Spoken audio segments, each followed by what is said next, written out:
You've got to be something special. The man who played in 2,130 consecutive games, hit nearly 500 lifetime homers. These days in the Bronx, there's a man building a baseball history of his own, a history that might someday have him included in the list of Yankee greats like Gehrig and Ruth and DiMaggio and Mantle. Don Mattingly, by consensus these days, baseball's best player. Mattingly of the Yanks, leading them into action today at Comiskey Park in Chicago against the White Sox. It's coming up next on NBC.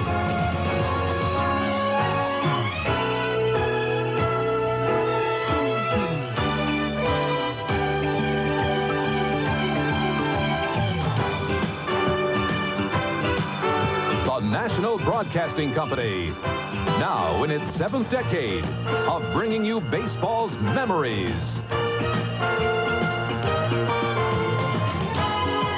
Baseball's milestones.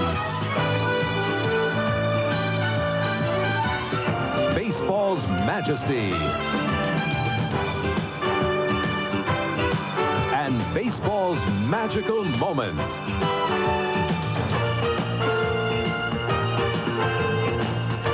NBC Sports proudly presents the Major League Baseball Game of the Week.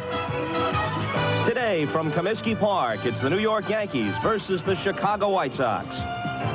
The Game of the Week is brought to you by Miller Brewing Company, sole sponsor of the U.S. Olympic Training Centers.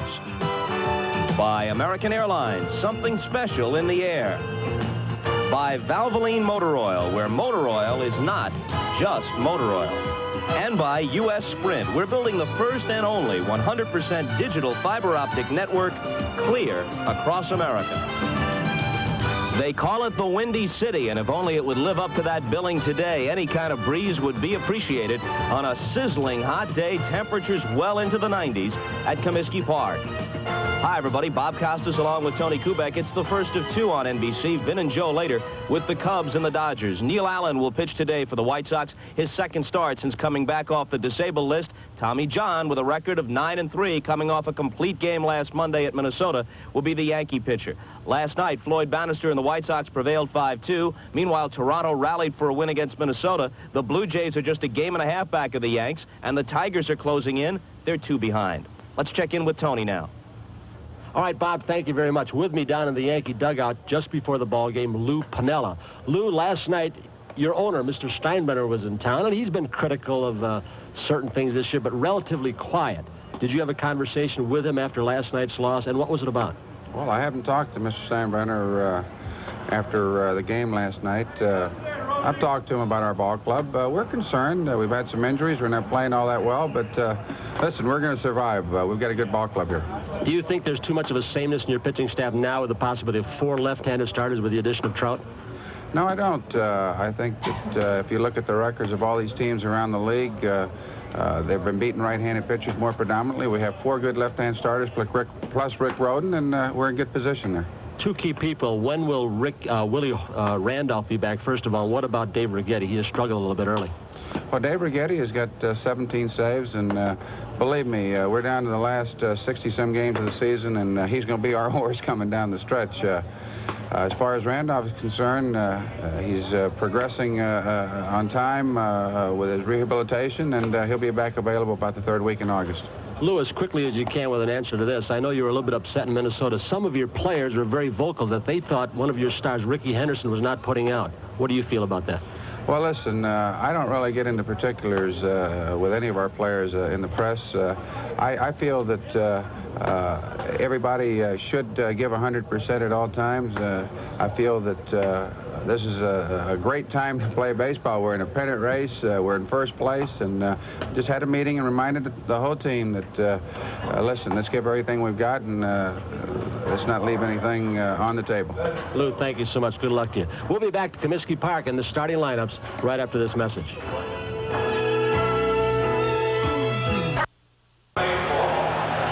At Comiskey Park, Bob Costas with Tony Kubek. The start of today's game will be delayed just a bit. There's a ceremony going on the field right now, emceed by the legendary Chicago baseball broadcaster, most recently with the Cubs, but in years gone by with the White Sox, Jack Brickhouse. They are retiring the uniform numbers of 2 great White Sox pitchers of the past. Ted Lyons, a Hall of Famer, And Billy Pierce, a guy you faced many times, Tony. Well, Billy, of course, is a left-hander who some people feel should get consideration for baseball's Hall of Fame. Billy in the center of your picture, that is Jack Brickhouse in the light blue jacket. He's in the special wing of the Hall of Fame. Jack Buck will be there this year. Let's listen into Jack Brickhouse.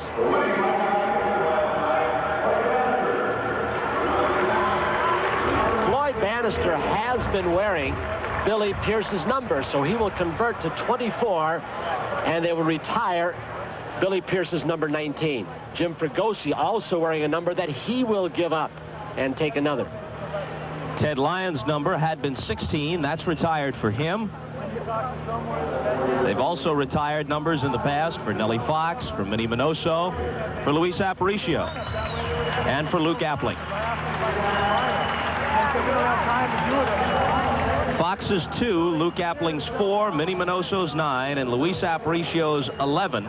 The first 4 retired, and now Billy Pierce and Ted Lyons making it 6, and those numbers are displayed on the wall in right center field.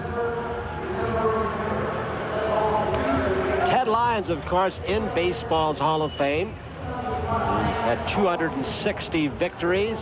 We talked about Billy Pierce, who won most of his ball games with the Chicago White Sox. They are revealing the numbers out in the right field stands of those that Bob just mentioned who have been retired, adding the names of Lyons and numbers and Billy Pierce. Pierce was an outstanding left-hander. He threw hard, high won-loss percentage.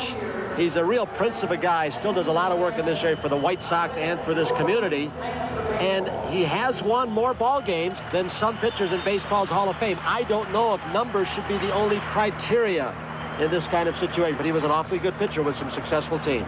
You faced him when he worked with the White Sox and also in the 1962 World Series when he was pitching for the Giants and, in fact, defeated Whitey Ford head-to-head in the 6th game at Candlestick Park. Billy Pierce, who pitched for that Giants ball club, windy Candlestick, when I believe it was even windier, along with Jack Sanford from the right side. 2 pitchers looked like they were washed up. They helped anchor that great club with Willie Mays. Jose Pagan was a shortstop, played so well. Hiller, a second baseman. So it's quite an honor for Billy Pierce, Mr. Lyons, those others whose names will go on the right field stands. Billy Pierce threw very hard. In fact, Moose Skowron, who is here for an old-timers game tomorrow, would get very frustrated at times batting against Billy. Billy, who threw hard, had a great slider. And every once in a while, Billy would throw that slow curveball to Moose and to Mickey, and they'd swing it when it bounced, and Moose would get very upset. Nellie Fox, Luke Appling, Minnie Minoso, Luis Aparicio. What a DP combination. Late 50s, early 60s, Aparicio and Fox. Ted Lyons, his number retired today, and Billy Pierce, number 19. Ted Lyons passed away a year ago to the day of this ceremony. To give you an idea of the type of pitcher he was, in 1942, he started 20 games for the White Sox. He was there at the finish every time. He completed 20 out of 20. He also threw a complete game in a 21-inning affair in 1929 for the White Sox. So talk about your Iron Men. Ted Lyons was one. Show you how things have changed in this era of the relief pitcher. Lyons in 21 seasons, 454 games started. He completed 356. We'll be back for our ball game after these messages, folks. Stay with us.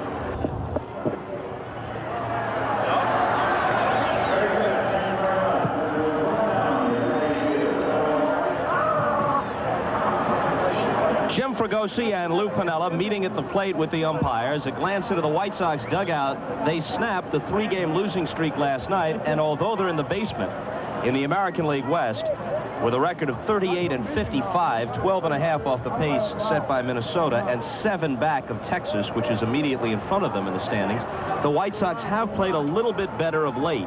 Even with the 3-game losing streak, they've won 13 of their last 22, which isn't setting the world on fire, but does represent some progress for Jim Fregosi. And there have been rumors that Larry Himes, the new general manager, and Jim Fregosi do not see eye to eye in a lot of matters.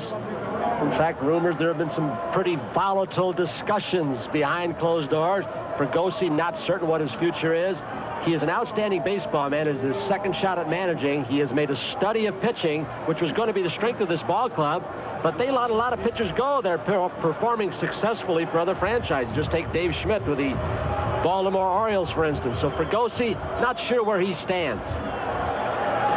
Meanwhile, the Yankees are in the midst of a 3-game losing streak. They haven't lost 4 in a row at any time this year. They've had 3 separate 3-game losing streaks. They'll send Tommy John to the mound today against Neil Allen. Now, Allen, who's about to head out there, has a record of 0-4. He's in the last year of a huge contract. He's collecting $1.3 million this year from the White Sox. He knows no matter how well he had performed this year, he's not going to get a contract from anybody approaching that. But right now, at 0-4, with an ERA of 9, this is only his 3rd start. He's had 6 relief appearances mixed in around 2 trips to the disabled list, and with his questionable health, even though he should be in the prime of his career at 29 years of age, Neil Allen's got to prove something to people in the second half of the season in order to get any kind of a contract with somebody, whether it's the White Sox or another club, in '88. Toronto makes a move. They come from behind, overcoming a big deficit against the Twins last night. They move to within a game and a half, and after a slow start since around mid-May, the Tigers are more than 20 games over 500 since the middle of May, and they've moved to within 2. They've got a showdown the first week of August coming up with the Yankees. It is not coincidental that the Tigers have made their move almost simultaneously with the fact that Kirk Gibson was back, who adds so much spice to that lineup. TJ, let's see if there will be any complaining of scuffed baseballs. When he pitched up in Toronto a couple of weeks ago, they showed balls on television that had cuts in, and Tommy John said anybody could have done it. So we'll see what TJ gets, and of course, he was a member of the White Sox at one time. His career has been salvaged. Neil Allen tried to do that with his.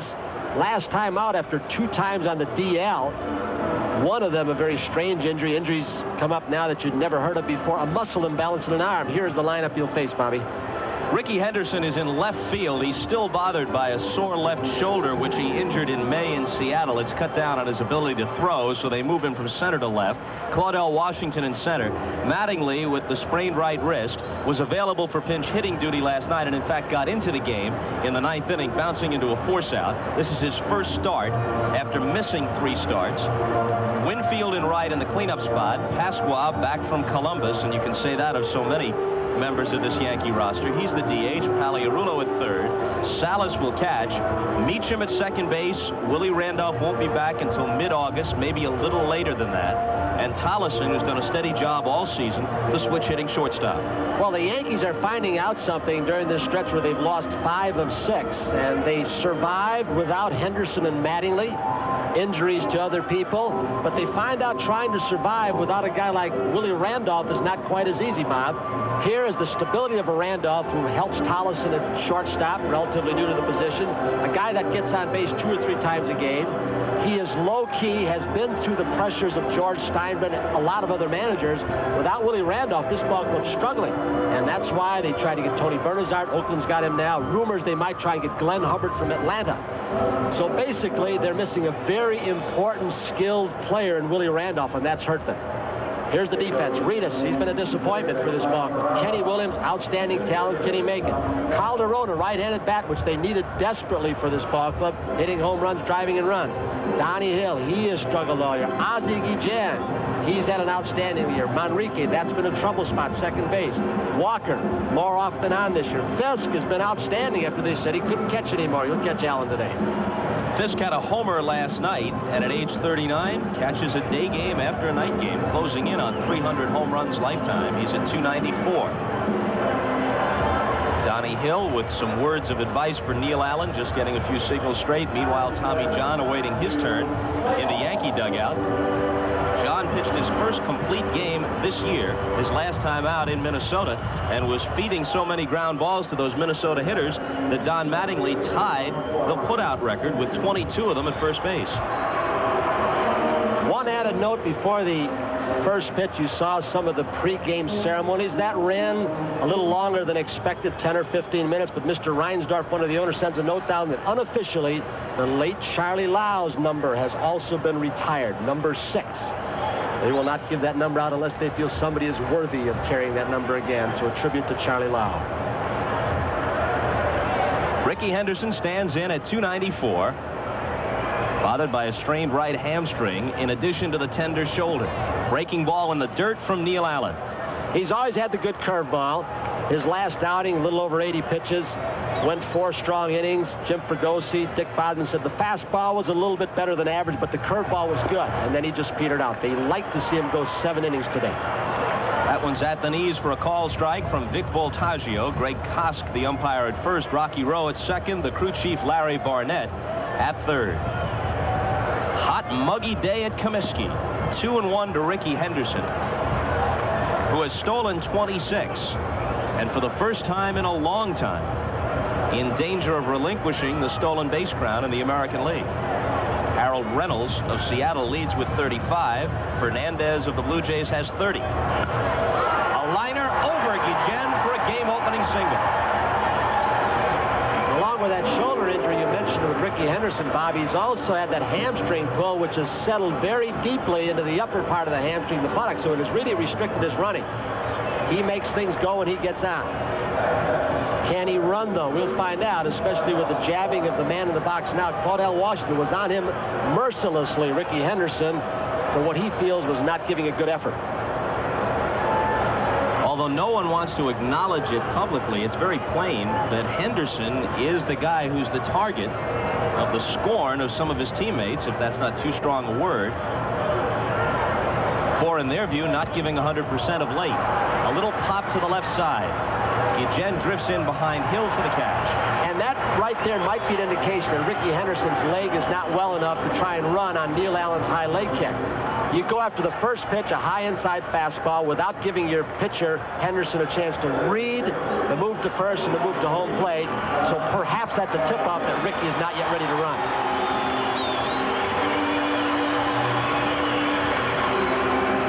Mattingly, in addition to the homers in 8 consecutive games, and he actually hit 10 in that stretch, so in that sense bettered Dale Long, who hit but 1 in each of the games of his streak for the Pirates in 1956. In addition, he set an American League mark with at least 1 extra base hit in 10 straight games. Fell short, however, of the Major League record set by Big Poison, Paul Wainer of the Pirates, in 1927. Wainer had at least 1 extra base hit in 14 straight.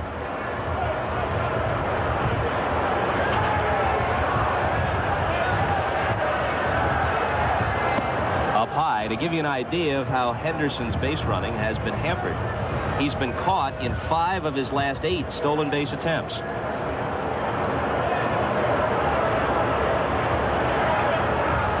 You can see the big gap with Walker holding Henderson on, that Mattingly, 2 hits in situations, may try and hook the ball through. Manrique shading towards second base. On the inside corner, 1-1. Vic Voltaggio, who many feel is more of a pitcher's umpire than a hitter's umpire. He has a fairly wide, very liberal pitcher's strike zone. Mattingly thought the last pitch was too far inside. Henderson at first with 1 out on the top of the first. Winfield next. Bouncing ball toward the hole. Henderson stops to let it get past him, and that may hold him to second. He could have made it had he known that Calderon was going to kick it around a little bit, but he had already made up his mind to stop.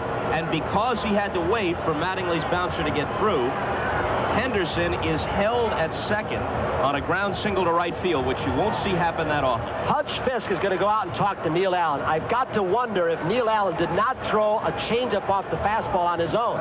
It would be a strange pitch because Mattingly obviously trying to get something off speed to pull through the right side. He may have changed up on his own. He got the ball there, and as you said, holding up for that ball. Ozzie Guillen once called their own to throw behind Ricky as he stumbled a little bit. But another indication that Ricky Henderson with a healthy hamstring, even though he had to hold up, would probably have been on third base because Calderon is not your gazelle pouncing on the ball in right field. You heard Winfield's reaction with Marv Albert on the pregame show to some of the praise he's received this year from George Steinbrenner. He said, well, I tried not to acknowledge it when he was ripping me, so I'm not going to make too much of it when he's lavishing praise on me either. Guillen jockeying in behind Henderson at second. That's on the inside edge. Voltaggio hasn't pleased either Mattingly or Winfield in this first inning. I'm not sure the 13 innings that makes good press has anything to do really with his tailing off. Watch how fidgety Winfield is at the plate. He is just diving at the ball, jumping on it. Jay Ward, one of the coaches, along with Bobby Mercer, have tried to get him to stay back and wait, but he's really lunging and going after it. It could be a fact that he's tired. You know, we're in very hot weather, and it's been much more hot and humid than most times early in the year. Even a big guy like this, but at his age, he may be worn down a little bit, but it'll be just temporary. Henderson at second, Mattingly at first. Allen's 0-1 pitch. Did he commit himself? Yes. Oh, he's got a good curveball. He keeps it down there. It can be tough. You can see what a Ricky Henderson, even with a bad leg, can do to the middle infield. They have shaded to hold him close, both Ozzie Guillen and Manrique. Winfield starts after, looks like a fastball. It's got such tight rotation. He throws it so hard, he couldn't pick up the speed and the spin.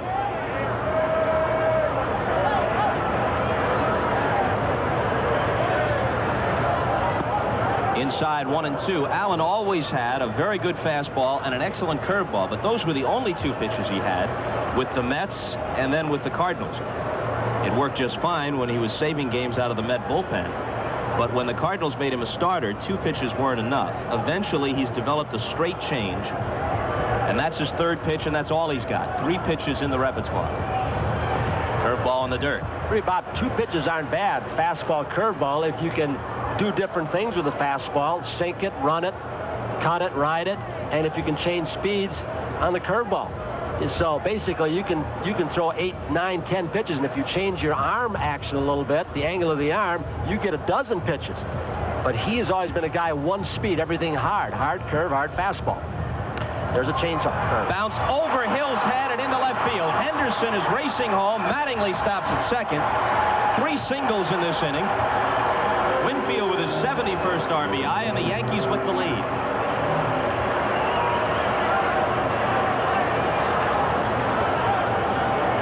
Don't know if it is to help the White Sox hitters who have struggled more often than not this year, but Roger Bossard, 3rd generation of Bossard's groundskeeper, has had the front of home plate very hard. You can see what happens. Hit the hard pan, bounded over the third baseman's head. It's a good pitch by Neil Allen, but the hard surface let it get through. Pasqua, one of several who has taken a ride on the Columbus shuttle at 203 with 8 home runs. And long drive to right center. On the track, Calderon with the catch in front of the 382 sign, and the runners retreat, and everybody in the park thought it was gone when it left the bat. The wind off Lake Michigan with a little bit of cold front supposed to move in. They say the temperature is going to drop to the mid-80s, make it a lot cooler than it's been, but the ball was high. The wind is blowing in almost from dead center field, and it just killed it. I mean, he got the arms out just like he likes to do. You could almost see the reaction of Neil Allen when he released the pitch. Just stayed right in his power zone, and the wind kept it in the ballpark. Pasqua can't believe it. He couldn't have placed it on a tee any better than that. He jumped on it, but it comes up short. Now here's Paliarulo. Give an idea how many people it fooled. It fooled the 2 base runners, because there's a play with 1 out, a fly ball that deeply, at least the runner on second base, and that's Mattingly, who's very smart. Should be on third base, but he thought it was going out and he would score. If he's on third, there's a lot more pressure on Neil Allen, Fisk, the inner defense. So Mattingly got fooled also. Voltaggio says that one's good enough, 0-2, and Pasqua still can't believe it. Still shaking his head in the Yankee dugout. He is swinging the bat since being recalled from Columbus much more aggressively than when he went down. Not taking as many pitches. It's a tough left-handed hitter lineup these Yankees have. This one's hit in the air to center. And that'll do it. So the Yankees get 3 singles. Pasqua is denied, and they settled for a 1-0. His last time out, Monday at Minnesota, John goes the distance on a 7-hitter, allows only 1 run. Yankees beat the Twins 7-1. He faces this lineup today. Reedus in left, Hill at third, Baines the DH, and he has been unable to play the outfield for 2-3 months now. Calderon is in right field. Walker at first. Fisk will catch. Kenny Williams, the rookie, in center field. Guillen, the shortstop, and Manrique bats ninth and plays second base.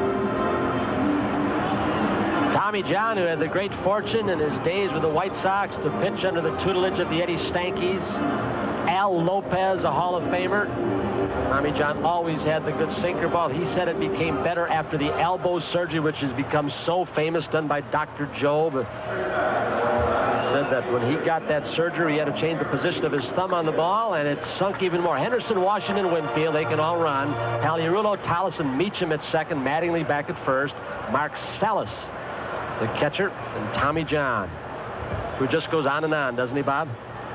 Doesn't do it with velocity. It really never did. It's movement on the ball, location, and great change of speeds. Something to keep in mind, Voltaggio apparently has a very liberal strike zone today. Generally speaking, that's true of him, and today it might even appear to be more true than usual. John, if anybody is going to take advantage of it, is the guy who can do it. He's going to find out how far he can move that ball inside and outside, and he's going to use whatever strike zone Voltaggio allows him. The second pitch was down and away, and Salas will set up there again, and Tommy goes 6 inches farther out. He'll test Voltaggio, as you said. Reedus has been a disappointment, to say the least. They thought he'd be the right-handed bat.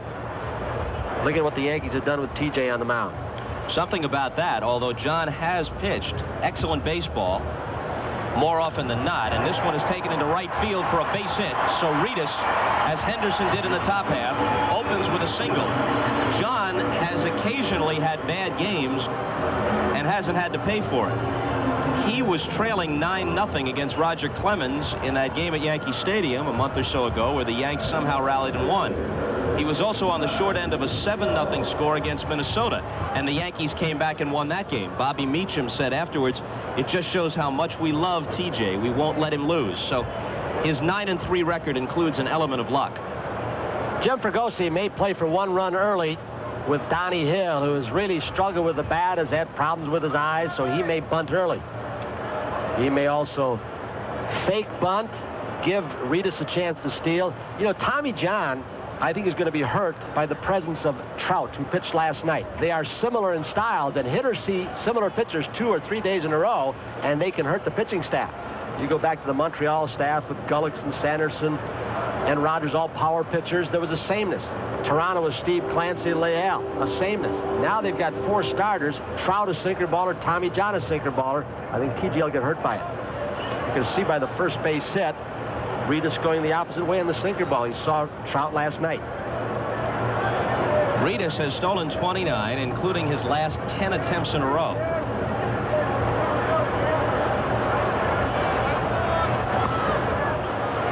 Hill showing a bunt and taking a ball. We mentioned that Henderson is not the league leader in stolen bases, which is a surprising situation. In fact, he's 5th. Reynolds, Fernandez, Reedus, and Willie Wilson of the Royals, Reedus and Wilson each with 29, are all ahead of him. Henderson with 26. Tommy had an inkling he was going, so he quick pitched. He came to the pause, so a balk wasn't called, but he just glided with that front leg into the pitch. Didn't lift the knee. He buried his delivery for Reedus.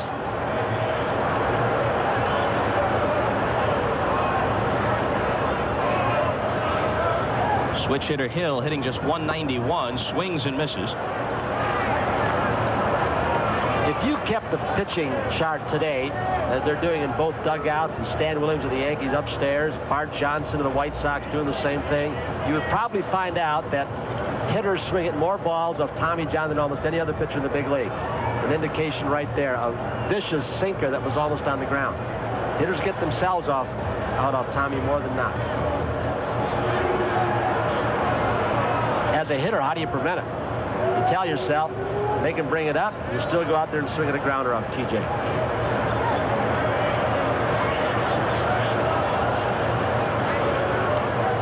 His His 1-2 pitch. Hit in the air to right center field. Claudell Washington is over. Reedus back to tag to at least draw a throw, and he's holding. Any lackadaisical play, Reedus would have taken advantage of it. You could almost hear Art Kushner coaching at first base with Eddie Brinkman off the heart bypass, yelling from the tag up and Casey Loeb. Now it's Baines, who had an opposite field home run against left-hander Steve Trout last night. An unsuccessful return to Comiskey Park for the former White Sox pitcher Trout. The home run extends Baines' hitting streak to 18, one shy of his personal best of 19 back in 1983, the division-winning season for the White Sox. Longest batting streak in the majors this year, Wade Boggs with 25. Last night off Trout, the book on Baines was to keep the ball away with breaking stuff, but today off another left-hander, he's moved 6 to 8 inches closer to the plate. So you try and pitch a good hitter like this the same way, a couple of days in a row, even at bats in a row, and he will adjust, and Baines has gotten closer to the plate as TJ keeps the ball away.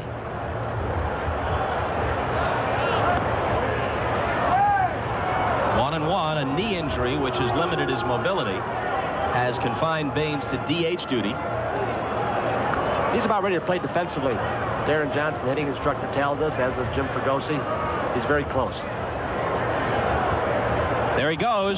Swing and a miss. Throw from Salas. And Reedus has stolen his 11th straight and his 30th of the season.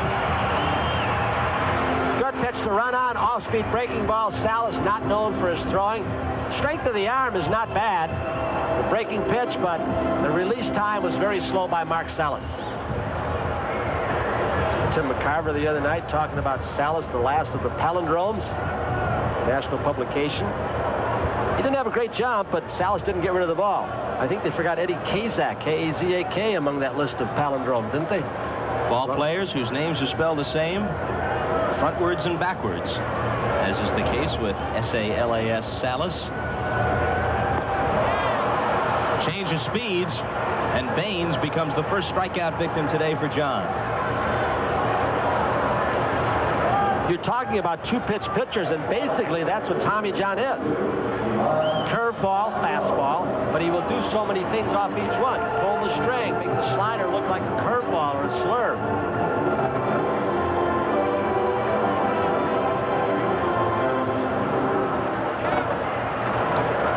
On occasion, we will try and show you close-ups of Tommy John to see if you can, in fact, pick up something from a camera that might say he is scuffing the baseball, as he is always accused of, along with Mike Scott and Don Sutton and on and on. Nolan Ryan. They find these strange cuts on Tommy John's baseballs, or they say they are the ones he threw, right over the name of Dr. Bobby Brown, almost identical every time. Almost over the same initial in the name. And the same has been true of Rick Rhoden in games where he's pitched. They not only find scuffed baseballs, they find them scuffed in an identical fashion, apparently, in the identical spot.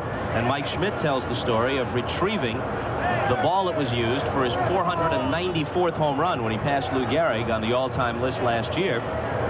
And the ball had a scuff on it. Sure enough, Rhoden was the pitcher against whom Schmidt hit the homer. Tommy John was talking to Voltaggio about the possibility of a check swing, won an appeal, and Voltaggio wouldn't give it to him. Tommy John pointed to the third base umpire with a right-handed interim. If you ask for the appeal, it's supposed to be automatic. Tommy John knows first base is open. Calderon, a right-handed hitter with Walker, who has struggled. So they're now going to put him on. He wasn't going to throw him a strike. Tommy said, hey, look, if you're going to swing at something, a foot on the strike zone, okay, but I've got a base to play with. Calderon hitting home runs. He got a lot of RBIs with not that many at-bats after coming off the DL. Lou Piniella, along with Mark Connor. Connor, the closest to you, he's the pitching coach of a long line of Mr. Steinbrenner pitching coaches.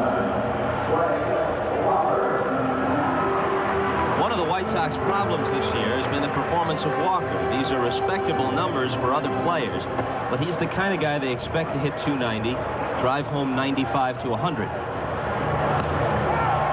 Hit softly into left field, and Henderson is there. John is out of the inning. The White Sox strand 2. After 1 at Comiskey Park, the Yankees lead it 1-0.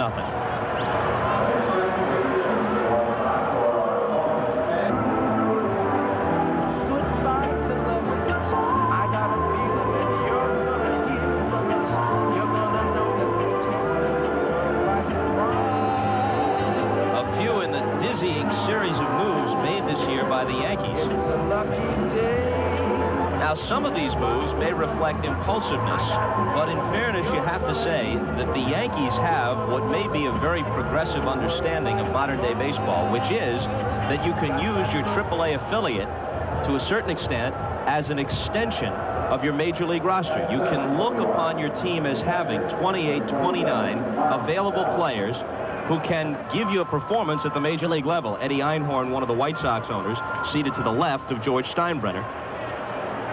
And some of those have been to shake guys up by Mr. Steinbrenner. I think with Woody Woodward, and of course, they confer more often than not with Lou Piniella, but some just like Rasmussen, for instance, to get him straightened out. He was in a fifth man in a five-man rotation now that they've got Trout, so he's going to get opportunities to pitch. Rasmussen had won 5 in a row. They sent Hudson down. He was 7-2 at one time. They had an off day this past Thursday, another one coming up Monday when they play in the Hall of Fame game. And they've already got it penciled in that Rasmussen will pitch August 1st against the Tigers. Curveball dropping in there to Salas, 0-2. And so this was a calculated move, not a fit of pique to punish Dennis Rasmussen. They have him pitching in rotation at Columbus. He pitched Wednesday. He's going to pitch Monday at Cooperstown in the Hall of Fame game against the Braves. Curveball got him. A couple of beauties there to put Salas away.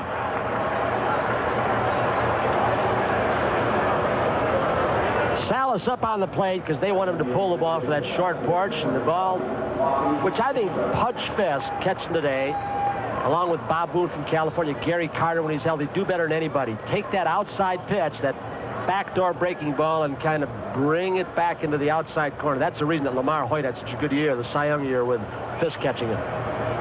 Hoyt now back a product, but he's back at home reconditioning his arm. Belongs to the White Sox again. Beecham trying to fill in the absence of Willie Randolph. Juan Bonilla also brought up from Columbus. Bonilla played last night. Walker and Manrique. Walker in foul ground makes the catch. You know, Bob, you talk about that Columbus shuttle, which we just showed you a list of. You know, the party line for the Yankees is that we're doing it for the sake of Rasmussen. I wonder if anybody had ever asked Rasmussen about that, how he feels about going. Anytime you go to the minor leagues, it's not a pleasant thing after you come off an 18-win season. Rasmussen's reaction to it was very calm and very rational. They explained it to him. Piniella did the explaining. Said, you're going to pitch in rotation. We know the exact date you're coming back. You're going to work against the Tigers. We like to throw you against Detroit. You've had good success against the Tigers, and that's the way it's going to be. But in the meantime, even though it's a short period of time, that time doesn't count to his pension plan, I don't believe. Which just seems like a little thing, a fringe benefit. But hey, life's tough sometimes. Ball 1 to Tolleson.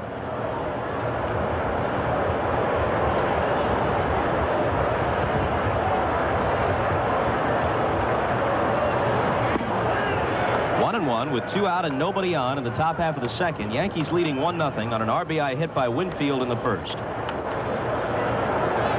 With Donnie Hill very tight at third base in case Tolleson tries to beat one out. And here's a slow hopper to Guillen. Easy hop, and he guns him down.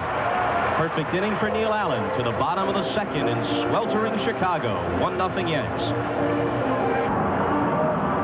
Well, he's more than halfway there, still pitching effectively at age 44. He has resurrected his career no less than 3 separate times. When the White Sox traded him to the Dodgers after the 1971 season, he was 28 years old and coming off 3 sub-500 years. And at that point, people thought his best days might have been behind him. Then, of course, he had the serious arm difficulties. Missed the entire 1975 season and half of the preceding year after injuring the arm, and Dr. Jobe out in Los Angeles performed the complicated surgery on him. And then after that, after some great years with the Dodgers and with the Yankees in the late 70s, early 80s, the Angels gave up on him in 85, and they released him. He pitched briefly with Oakland and then hooked on again with the Yanks. And as a member of the Yankees in the last 2 seasons, he's 14-6. So I count no fewer than 3 separate times where he was counted down and nearly out. How about the guy he's pitching against right now? They talked about Carlton Fisk being washed up as a catcher about 4 or 5 years ago. Tried to make him a left fielder last year. DH, first base, outfield. Very sparse time catching, but he has caught a lot of games in the last month and a half. Tolleson at short, easy chance, plenty of time with Fisk running, and he's got it.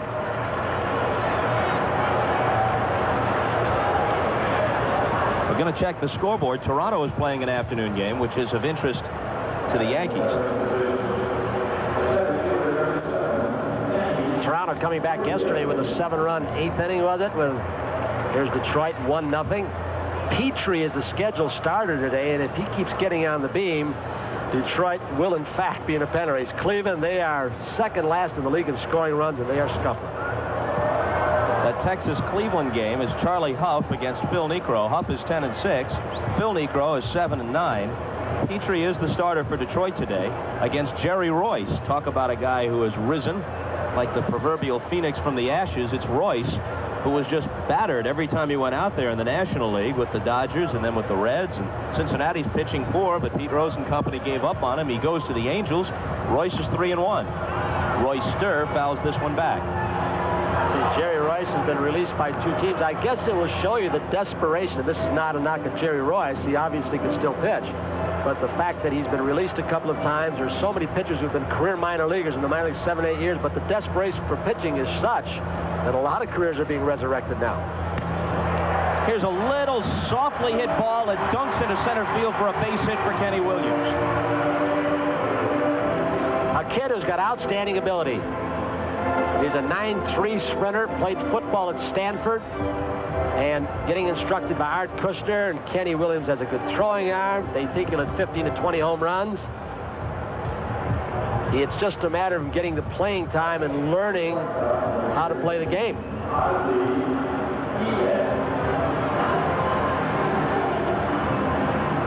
Still doesn't know how to steal a base, although I think someday he could be a big base stealer. Guillen, the 1985 American League Rookie of the Year, proving that timing is everything. Had he come along a year later, no matter how outstanding he had been, he could have forgotten about it with Joyner and Canseco, Incaviglia, Tartabull, Snyder. But in 85, the time was right. And he slaps that one right through. Pagliarulo was in close, protecting against the bunt. And Guillen goes that way. The White Sox have 2 on with 1 out. Can I tell you something that Guillen told me before the ball game? This is, I mean, it's almost ironic. It's, you know, he kids around with everybody. And he says, as the ball is slapped by Pagliarulo, he said, there are going to be 50 million people watching me today at home on satellite in Venezuela. He said, the first time up, I'm going to tell you what I'm going to do. You're going to play me in. I'm going to hit the ball by him at third base.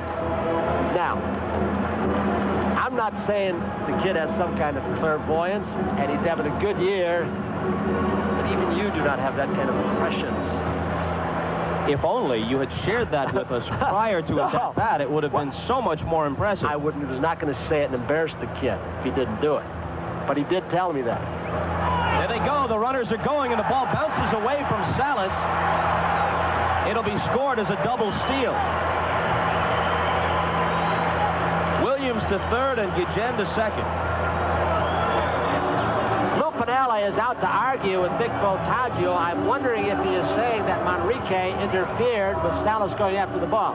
He swings at it. What did he call it? He's got to call it a strike, obviously. Or are they saying he may have fouled it, and the runner should go back? A club that's having trouble scoring runs, as the White Sox have most of this year, although they've been better about the last 3 weeks. They've had about a 275, 280 team batting average, but Jim Fregosi knows he's got to force things on the base path. He picked a good pitch to do it on. I think Lou is arguing that he may have tipped the ball.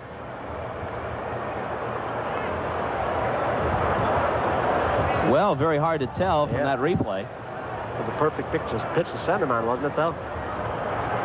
Second and third now with 1 out, and that one's Loda Manrique, who played for Jim Fregosi at Louisville when Fregosi managed the Cardinals' top farm club.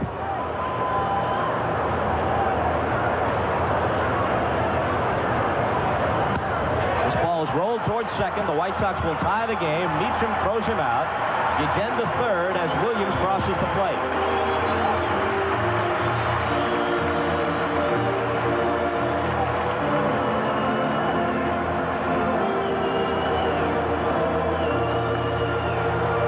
It'll be Reedus with a chance to give the White Sox the lead.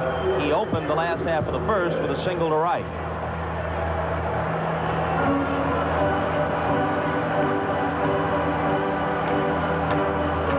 We saw reports reports on the Texas-Cleveland and California-Detroit games.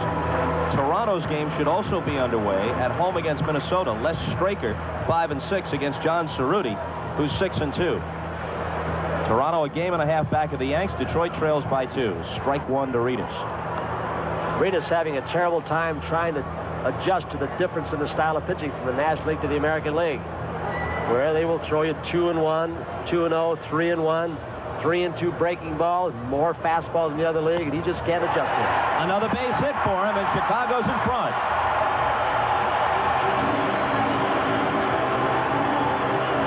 And again, he goes to the opposite field against Tommy John. Tommy John trying to run something in on his fist, and he just fisted it out that way. Up in the strike zone, which was the problem. If it's down, it's a weak ground ball. Up, it's got the loft right with it. You got to do is serve it out there.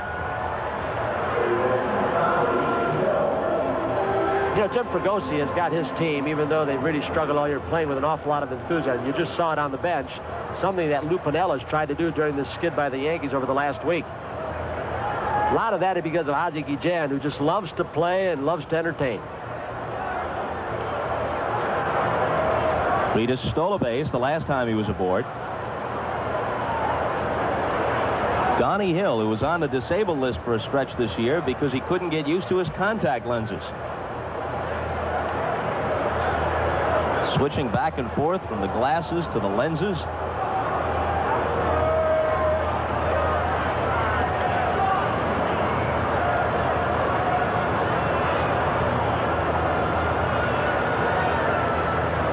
And Reedus going on the first pitch. Salas tries again, and he's in there.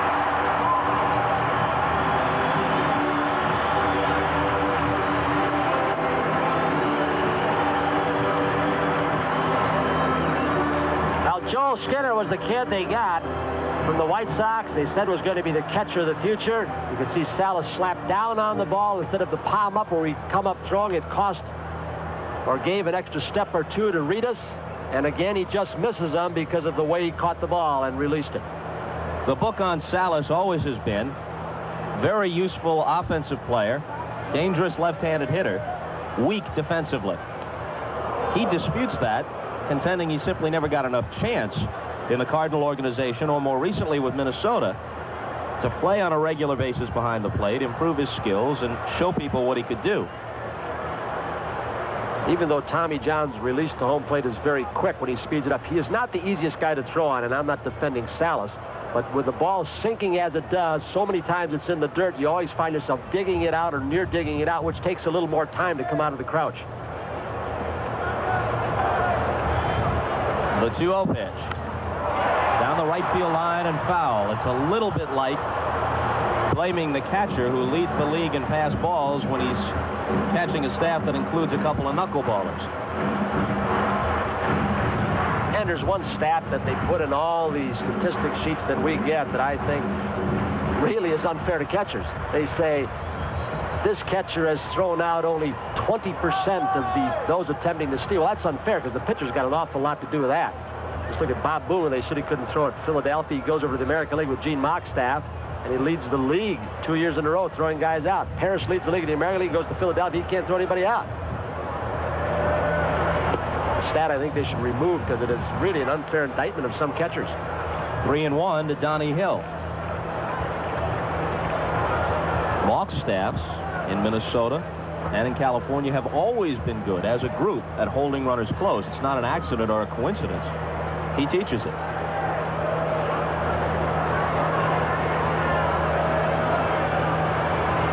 Baines is next if Hill prolongs the inning. The White Sox have scored twice in this last half of the second, and they've taken a 2-1 lead. This ball is spanked to left, but Henderson, literally in his tracks, makes the catch. So they settle for 2 and the lead, and we'll be back after these messages from your local station.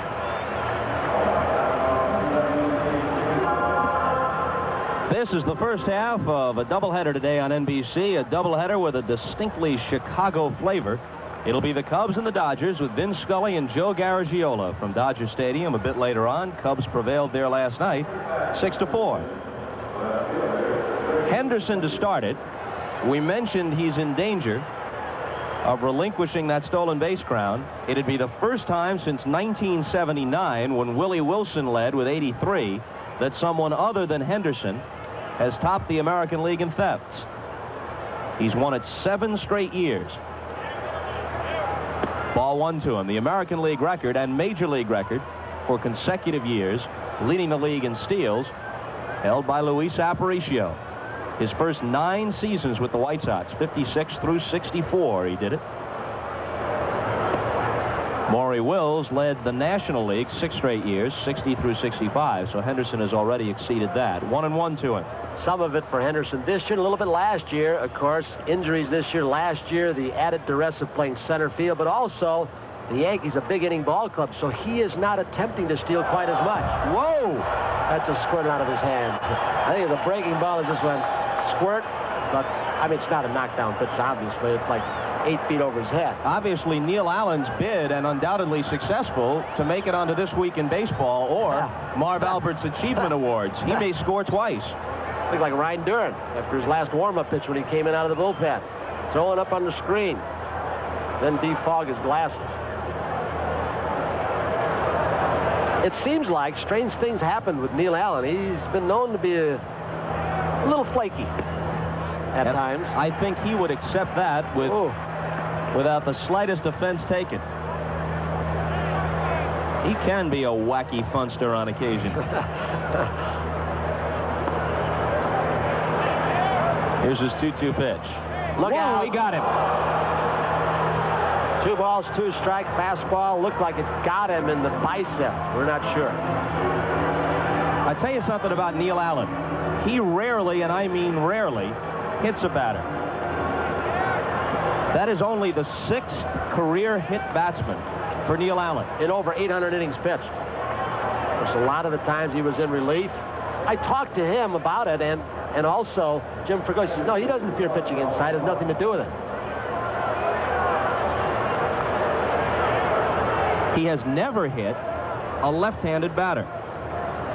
Now, some people say that shows, as you pointed out, that he's unwilling to pitch inside to left, and he may have to establish the plate. He may have trouble getting the ball inside the lefties because the ball tails back over the plate, which is not uncommon for some right-handed pitchers, but more so young right-handers who are afraid to start the ball inside because it drifts over to the center of the plate, and they don't start inside far enough against left-handers.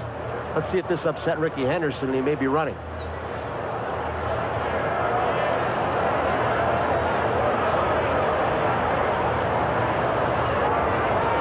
He is chased back, and it's pretty close over there. To put it in perspective, Allen has averaged hitting a batter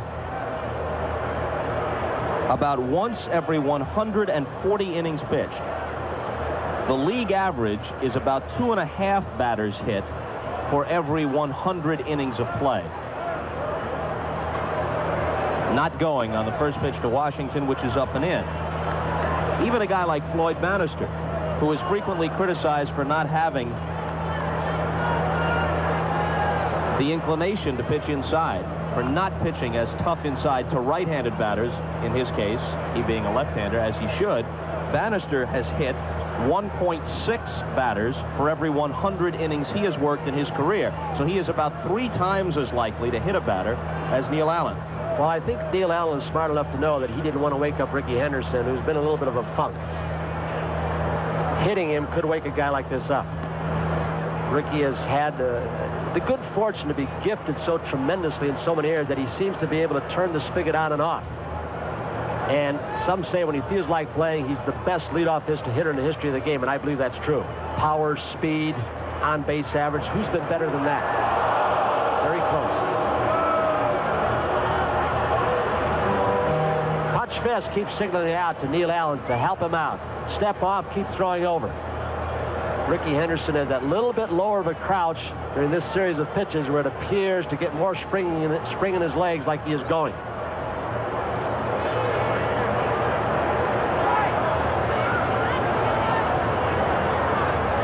The count to Claudel. Top of the third, Yanks trail 2-1. Henderson at first, nobody out. 2 plays play with or against first basemen who would try and punish a good base stealer by tagging him harder and harder, even when the play wasn't close? Well, I saw it. They did it to Maury Wills almost one whole year. I mean, he was so black and blue and bruised and everything else. He is going on the 1-0 pitch, and Washington pops it up. Henderson didn't pick it up right away, has to retreat to first, has plenty of time, and Manrique makes the catch. Twice. Claudell Washington's been up, and he's a veteran player. First time he's got Rickey up, he swings at the first pitch, pops it up. Rickey's got a good jump. He's been working Neil Allen. 1 ball, no strikes. Claudell swings at the pitch again. He doesn't get to give the guy a chance. The best base stealer in the game. His history shows it. When healthy, and he doesn't give him a chance to get in scoring position for him. That's not good baseball.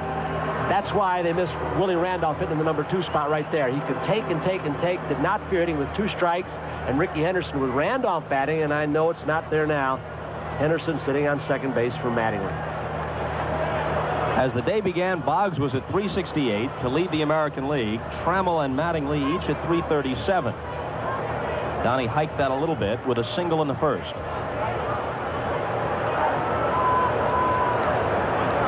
Mattingly missed several days of taking batting practice with the bad right wrist. He took it yesterday, said he felt all right, but the test will come when he has to swing harder, adjust his swing for a breaking ball or a slider, or check his swing to see if the heavily taped wrist is really, really sound. Now you're looking at a situation if Henderson does steal, and I'm not saying he won't, but they got a base open to try and pitch around Mattingly with a guy who's in a little bit of a slump. Winfield behind him, and he's right-handed also.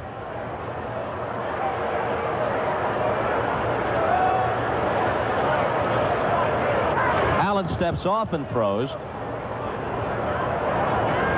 Obviously trying to alter that rhythm as a substitute for a great move to first. Trying to get Rickey off stride a little bit. Situation right now where I think the pitcher would be smart to forget about Rickey with Mattingly up. Say, you want to take it. I've got a base open then, and focus on one man, and that's the guy with the bat in his hand, and that's Mattingly. And he works to the plate for ball 1. Mattingly, after a slow start by his standards, hit more than half of his season's total of home runs in the space of about a week. He got 10 in that 8-game stretch. He has 18 for the season. Well, when that back was bothering him before he went on the DL, he cut down his swing so his average is skyrocketing. He was almost like pecking away at the ball and getting singles. Of which he has 2 today. Henderson just trots down to second and holds. First and second, 1 out. Each club has 4 hits.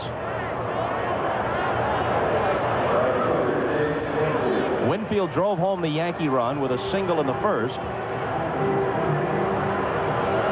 Did you notice, Bob, that Pudge Fisk has sped up the way he calls the game? I think that was a little bit of a difference of opinion that he had, not only with Tony La Russa and Dave Duncan when they were here, now they're, of course, at Oakland, but with Jim Fregosi, Dick Bosman. They didn't want him to take so much time to get the pitcher out of his rhythm, so he's calling a quicker game.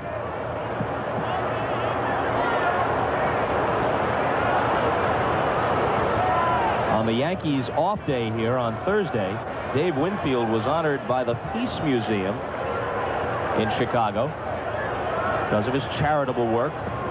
There's a curveball for a strike. Winfield has put out a book called Turn It Around, No Room for Drugs. And he was honored as one of 20 individuals or institutions who have made positive contributions to society. That Winfield Foundation is something he established, working against drug abuse, trying to help impoverished kids, and he did it before it was fashionable to become involved in causes such as that. That one's low. He hasn't just talked a good game, he's put his money where his mouth is, hasn't he?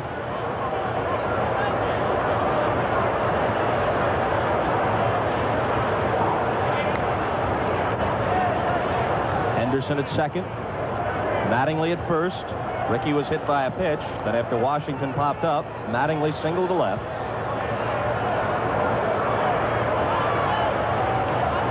And here's the 1-1 from Allen to Winfield. Curveball and a chopper, gloved by Hill. His play is to second. Didn't get him. Safe. The bases are loaded. Oh, he's off the bag. Oh, my goodness. Oh, no. And he's gone. been loaded. Popped up. He thought that he was out, although the safe sign was given by Rocky Rowe at second base. Wow. The kind of thing that Don Mattingly doesn't usually do.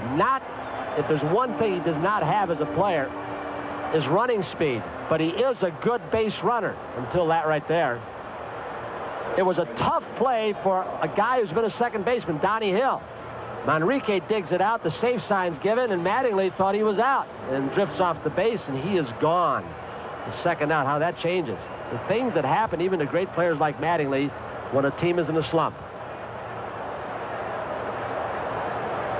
Wonder what Mr. Steinbrenner thought of that.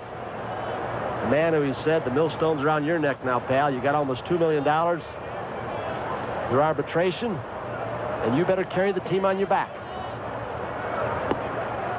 Pasqua takes a ball. The ruling on the play is a hit, since Mattingly had already attained the base, and then he comes off and is tagged out by Guillen. So Winfield gets credit for a base hit on the play. Pasqua rocked one to the 382 sign in right center his first time up. Both he and Neil Allen thought he'd hit it out, but it died on the warning track. 2-0. That's why Jim Fregosi likes Freddie Manrique. And you said he had him AAA ball in the Cardinal organization. He said he can play a lot of different positions. I know he won't hit a lot. He has trouble with the breaking ball, but his head's in the game. Of course, you got two Venezuelans who communicate well, Guillen and Freddie Manrique in the center of the diamond. It was an alert play, really, because Mattingly didn't drift that far off the back. Tom Seaver, when he was here with the White Sox, as Guillen broke in 85, praised Guillen's knowledge of the game for such a young player. The way he studied and understood strategy, his awareness of what was going on everywhere on the field at all times. And coming from Seaver, that's truly high praise. The 2-0. It's softly into shallow left. It's Guillen coming out, and in comes Reedus, and he makes the catch. Well, the base running blunder might have cost the Yankees. They come up empty. Here's another look back at a very special Olympic moment. Ron Guidry 2-4 since his return, but very sharp in his last few outings as the Yankee pitcher tomorrow against Rich Dotson, who is 7-6. Bannister pitched last night. Dotson tomorrow, and all season long it seems as if both of them have been in the showcase, and the Yankees have been among the clubs interested, but the price apparently hasn't been right. Pasqua's name seems to come up in every deal, and the Yankees haven't given up on him yet. Well, to get Trout, the Yankees gave up two really outstanding arms. Tewksbury, we don't know what he'll do. He's been up and down with the Yankees. But the kid Wilkins and the kid Scheid, some scouts say they have great arms. Talked to Hugh Alexander in Kansas City last week, now scouting for Dallas Green. Said, I don't know if these kids will make it, but they've got two of the best throwing arms in the minor leagues. You know, they keep saying the Yankees pitching staff is so bad. They said that about it last year. But they went into the last week before Boston beat them. They said it was even worse the year before. They got eliminated the second last day of the season by Toronto, and it all boils down to Yankee Stadium. They've got all the left-handers, 81 games there. It is a very forgiving ballpark, and your staff can survive and become more than mediocre over the long haul. Bain struck out swinging in the first, carrying a .316 average into today's game. Member of the American League All-Star squad. And that's a strike. You mentioned Steve Trout. Upon becoming Tommy John's teammate, Trout informs TJ that he had met him when he was 10 years old. Steve's dad, Dizzy Trout. Ground ball to shortstop. Tolleson juggles it and won't make the play. Had he picked it up after the first bobble, he still would have had a crack at Baines, but no. And obviously score at E6 to open the last half of the third. Tolleson has been very steady. He is playing with a damaged shoulder from diving after a ball, going after a pop-up. How do things change? Well, we look at Mr. George Steinbrenner, whose defense has been pretty good this year, to say the least.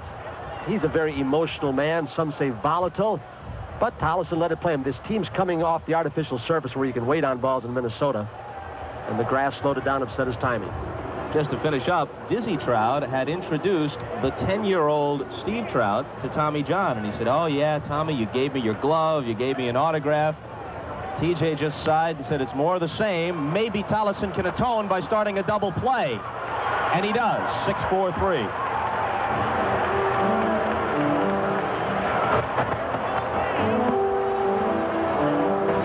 The big strikeout pitchers, like home run hitters, get all the attention. But isn't it nice if you're Tommy John, one pitch you can pitch yourself out of a possible inning? 2 outs, 1 pitch. Baines knew he had no chance at all to break it up, so he just veered out of the baseline toward the outfield side. That'll bring up Walker.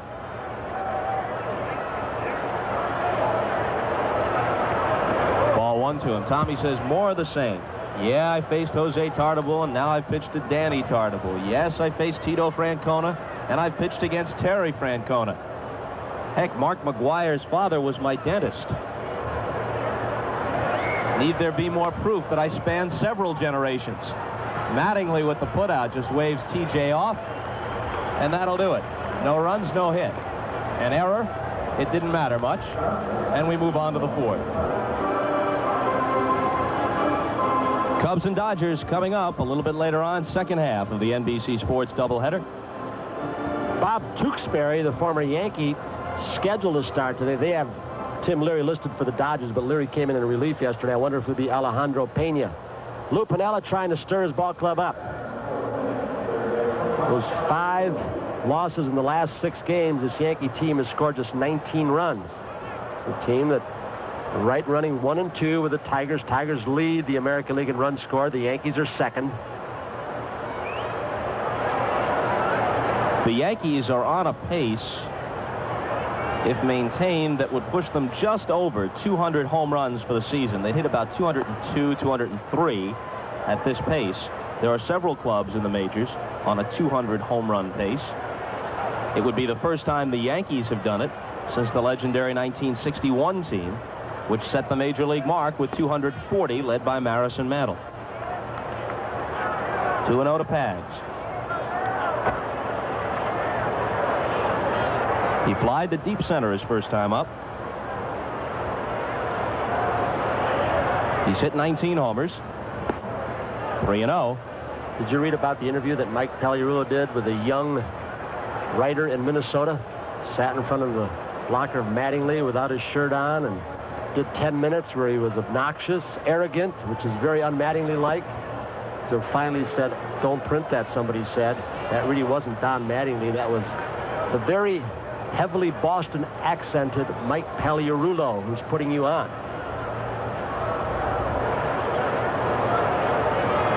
Allen works 3-1 and walked him to open the top half of the 4th. Allen had hit a batter earlier. That's the first man he's walked. The last game Neil Allen won came at the expense of the Yankees. Last July 20th at Yankee Stadium, and it was probably the best game of Allen's career. He pitched a 2-hitter, went all the way, wasn't overpowering anybody that day, didn't walk anybody, didn't strike anybody out, but shut the Yankees down on 2 hits. After that, a series of injuries. It's almost like he's in spring training or just coming out of spring training for the start of the season. So with a guy like Allen, you don't know what you're going to get. Last couple of pitches to Pagliarulo, it didn't look like he threw them very hard, almost aimed them, but you get that kind of inconsistency.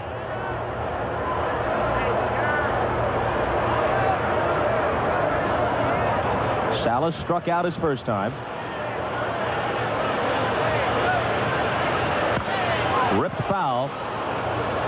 You know, coming in, Bob, Dick Bosman, the White Sox pitching coach, and of course Jim Fregosi thought they were going to have an outstanding staff. We've talked about the injuries, but Dotson started to come back after his problem with his shoulder last year. He's pitched well. They expected more from Bannister because they changed his approach to pitching, made him not as much a power pitcher. He has struggled. De Leon over. But boy, we got an outstanding arm. He has struggled. Bob James has been off and on out of the pen. That one finds the hole. Pagliarulo to second and stops there. Man, so that's 2 on with nobody out. One of those situations where you get a ground ball if the grass holds up like that, you'd expect first to third. But yesterday, the Yankees got burned. They were down by 3 runs with 2 outs, and Winfield got thrown out at home plate, which I'm certain upset Mr. Steinbrenner. And so right now they are trying to just play base to base. So there's no first and third situation where it looked like there was going to be. Let me just voice an opinion. about the reaction, the public reaction and the media reaction to George Steinbrenner. There have been times when I have disagreed with his specific moves and at times the spirit of those moves and the tone with which he ran his organization. However, I believe it's gotten now to the point. Is that De Leon getting loose down there? Or is it Long? Bill Long, who gives the Yankees trouble the times he's pitched against them. Some off-speed stuff. They're looking for a bunt now, Bob. We'll finish up on Steinbrenner after this pitch to Meacham. You bunt, though, and then you got Tolleson, the 9-hitter, up. He pops it back, and Fisk can't get to it. I think it's now gotten to the point where a lot of people will not evaluate George Steinbrenner on the basis of what he is doing at present. For example, would we take a shot of any other owner after a shortstop kicks a ground ball? Would we question every single roster move and push it back onto the owner of any other team? And I'm just saying that sometimes the guy is not guilty as charged. We're looking for things sometimes where nothing is there. He's like an owner watching his ball club with another owner here today. I don't think it's that big a deal. He's got a horse running in the area, but it's like yesterday when Winfield got thrown out, when there were some misplays or runs not driven in. Writers are running every other inning to see what the reaction of George Steinbrenner was in the privacy of Mr. Reinsdorf and Mr. Einhorn's box. But they wouldn't do that with another owner either. You're right. Bottom line is all he's interested in. Yes, he does meddle sometimes too much, although not this year, as most people will tell you. There are phone calls to Harvey Green, the PR guy, right during the ball game to find out things and do things and whatever else. But I think Lou Piniella really has been a great buffer between Mr. Steinbrenner and the players.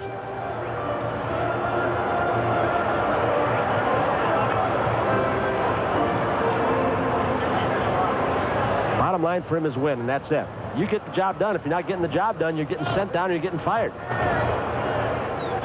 When Steinbrenner had Neil Allen briefly in 1985, he forbade him to wear number 13, which he had worn with the Mets and with the Cardinals. He said, look, let's start anew. Let's clean the slate. Neil wearing number 33 now with the White Sox. Meacham switch hit for 5 years. They had him start doing it when he was in the Cardinal organization to take advantage of his speed, and they said he never hit breaking stuff to the right side. Now Meacham and Mike Ferraro, with a 2-ball, 1-strike count, will have a conference. Instead of flashing a sign that might be stolen, Ferraro might have figured out what the rotation in the infield might be in a bunt. And he might be triggering him where he might want to aim the ball in case he hits away. Watch Donnie Hill, whether he's going back to third, and only Allen and Walker will cover on the bunt.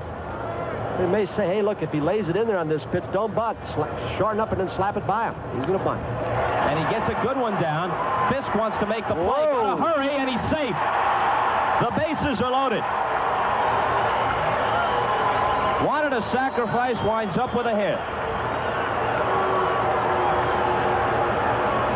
Fisk yelled Neil Allen off his play. Meacham with that speed from the right side deadens it perfectly. It barely reaches the grass with that backspin. Fisk will holler him off. It was just the speed of Meacham and a perfectly dropped down bunt. It causes a lot of trouble with nobody out and the bases jammed. That'll get Dick Bosman out.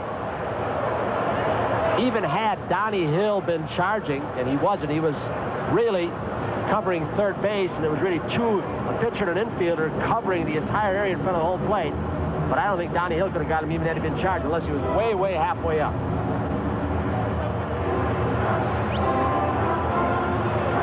So the Yankees have him loaded with nobody out in the top half of the fourth, trailing 2-1, but they've got 7 hits in 3 innings plus against Neil Allen. He's also walked 1 and hit a man. And Long continues to get ready. Fregosi, one of those whose name is frequently mentioned when you talk about managers who might be on the ropes. His demeanor does not reflect the man under tremendous stress. He's a happy-go-lucky guy, at least outwardly. Tolleson takes a strike. He grounded to short his first time up.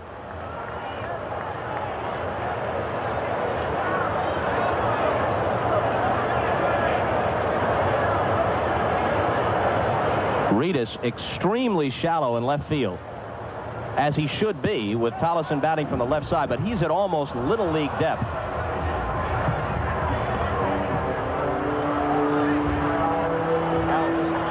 Allen just getting away with a hanging curveball.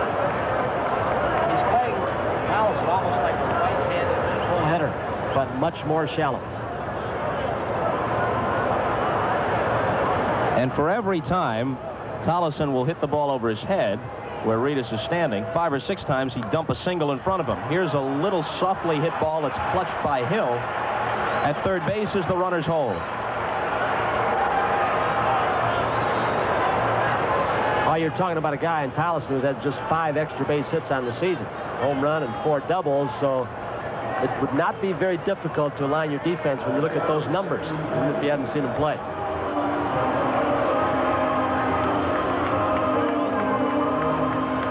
Henderson has singled and been hit by a pitch.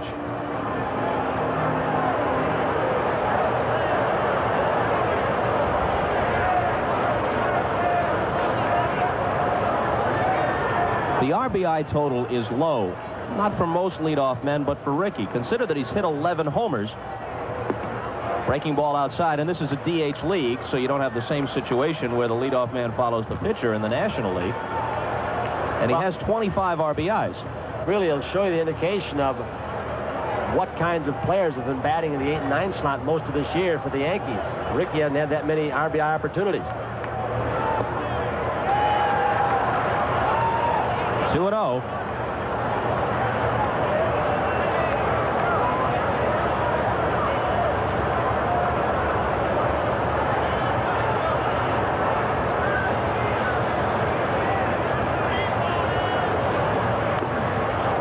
Taps it foul, 2-1. Pagliarulo at third, Salas at second. Meacham, who beat out a bunt at first.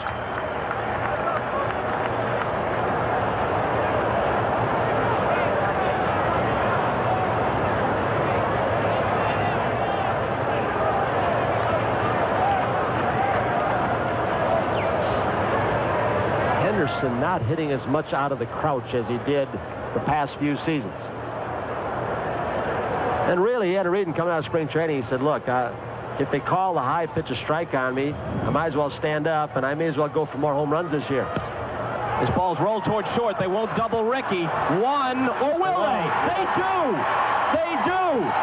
The Yankees had the bases loaded with nobody out. And Allen, leading a charmed life, gets out of it. Look at Guillen unload this ball to Manrique. And with the ball inside, Henderson opening the hips with a little slower jump out of the batter's box. And with a bad leg, he couldn't beat it out. Yanks have 7 hits, a walk, and a hit batter, and 1 run. Rickey Henderson, who bounced into the short to second to first double play to end it for the Yankees in the 4th. In the 3rd inning, Bob, the Yankees have the bases loaded with 1 out. Mattingly overruns the bag. Manrique tags him out. 4th, bases loaded, nobody out. They come up empty. So they are still a team that knew they were going to have to do a lot of their work with their offense, has seen their offense struggle over the last 6+ ball games. The Yankees have left 6 in the game, and that doesn't reflect Mattingly being tagged out on the overrun of the bag or the runner erased on the double play. Fisk grounded to short his first time. Drops a bunt down. Good idea. Pagliarulo was deep, but it's foul. Not unusual for him. Plays you deep. Play him deep, play him to pull. He'll do that. Did it more earlier in his career. Also stole a lot of bases when he was younger. Does he have Hall of Fame credentials? One of the best catchers of all time. I'll tell you, he is very close. Pudge Fisk. He's had longevity. He's hit home runs. Some had criticized his catching, but he was always a good thrower. You could get a lot of arguments about that.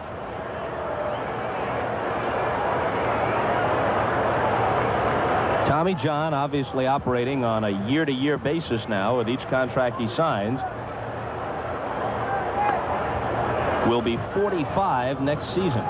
Expect to see him in a big league uniform? I'd have to say so. Look, for a long time during this season, he's the stopper on this staff. Roden struggled along early. A guy that was going to be a college pitching coach in North Carolina. Part of that White Sox pitching staff in the 60s, Joel Horland, Gary Peters. You know, we've talked over the last few weeks, Bob, about there being many more low ball hitters in baseball than ever before, and most scouts can remember through their observation.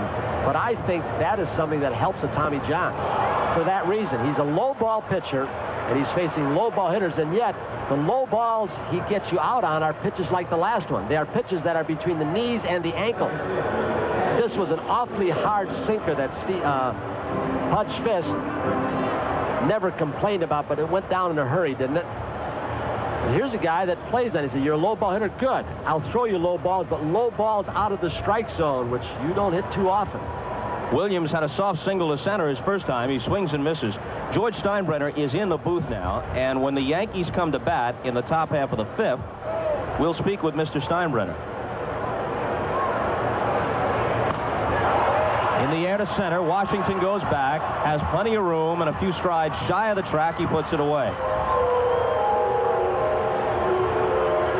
Well, we'll see if we'll get Mr. Steinbrenner, the diplomat, or Mr. Steinbrenner, who sometimes has been known as being somewhat volatile and emotional.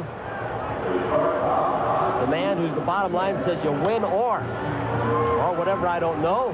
We'll find out for you, folks. He's got a smile on his face now, but we'll see when Costas gets to grilling him.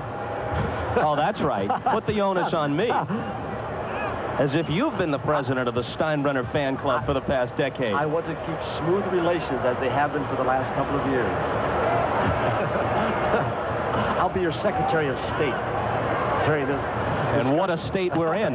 Guillen bounces it foul. He had a 5-hit game against the Yankees about a month or so ago at Yankee Stadium. Steinbrenner, Kubek, innocent bystander. Well, he's seen his team struggle over the last 6-7 ball games, but they still have a lead in the Eastern Division. Liner for another base hit. I don't know when, Bob, there have been more outstanding shortstops in one league. When you look at, I'll start from Dick Schofield, who's injured now, outstanding defensive player. You look at Trammell, Cal Ripken, Fernandez. Ozzie Guillen gets lost in the shuffle many times because it does not have good running speed, but he is so quick, and you've seen how he can hit. Julio Franco, at least offensively at Cleveland. And Julio makes errors, but he covers an awful lot of ground. Even guys like Dale Swaim with the Brewers, or Quinones, the former Red Sox now with Seattle. Those guys are all right. You know, Peter Gammons made a very interesting point in this week's Sports Illustrated. In the 70s, there appeared to be a dearth of outstanding shortstops in the American League. Luis Aparicio was the only American League shortstop to hit over 300 in the entire decade. He did it in 1970. Now, a guy like Guillen, who might have been an all-star if he came along at a different time in baseball history, is just lost in that cluster of outstanding shortstops in his league. Ball one to Manrique. You notice how smartly the White Sox have been hitting today off Tommy John. All 5 of their base hits to this point have been to the opposite field. So they're taking the sinker ball, trying to get something out over the plate, and go the opposite way to try and negate the sinking action of Tommy John and the change of speeds. John went the distance his last time, his only complete game of the year, and keep in mind, not only was he very sharp, throwing ground ball after ground ball, but that's in the controlled conditions of the Metrodome. Here's a 44-year-old man on a sweltering day in Chicago. I'm sure if Lou Piniella gets 6 good innings out of him today, he'll be satisfied. Enrique holds off.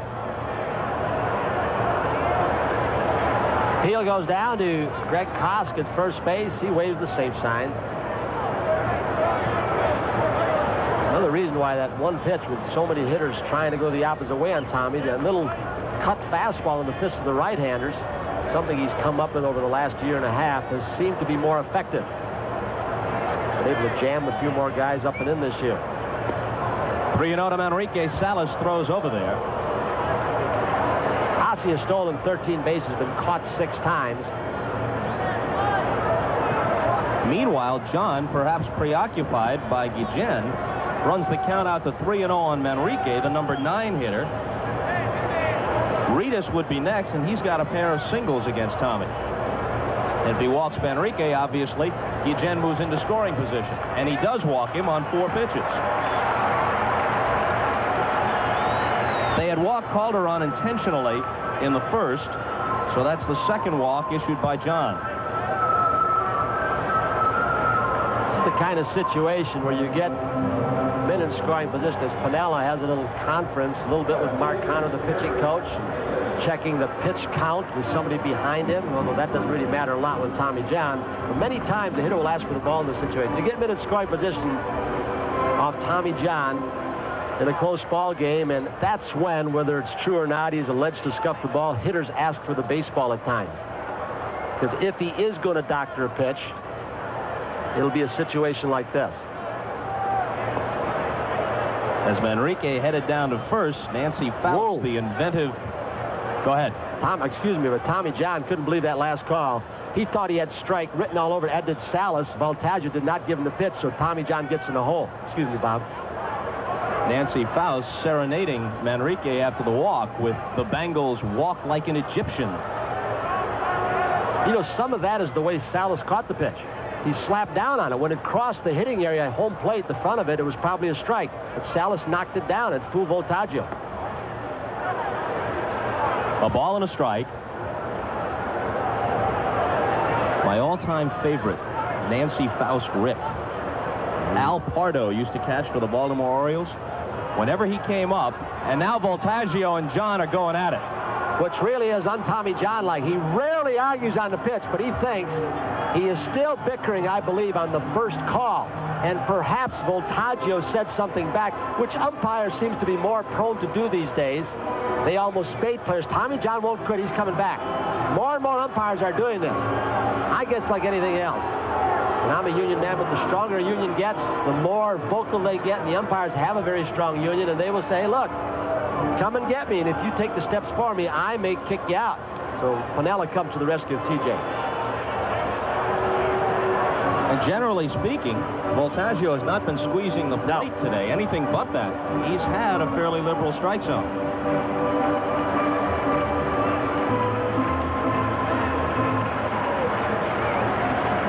George Steinbrenner standing by. We talked to him in the top half of the 5th. Here we're in the last of the 4th. White Sox trying to add to a 2-1 lead.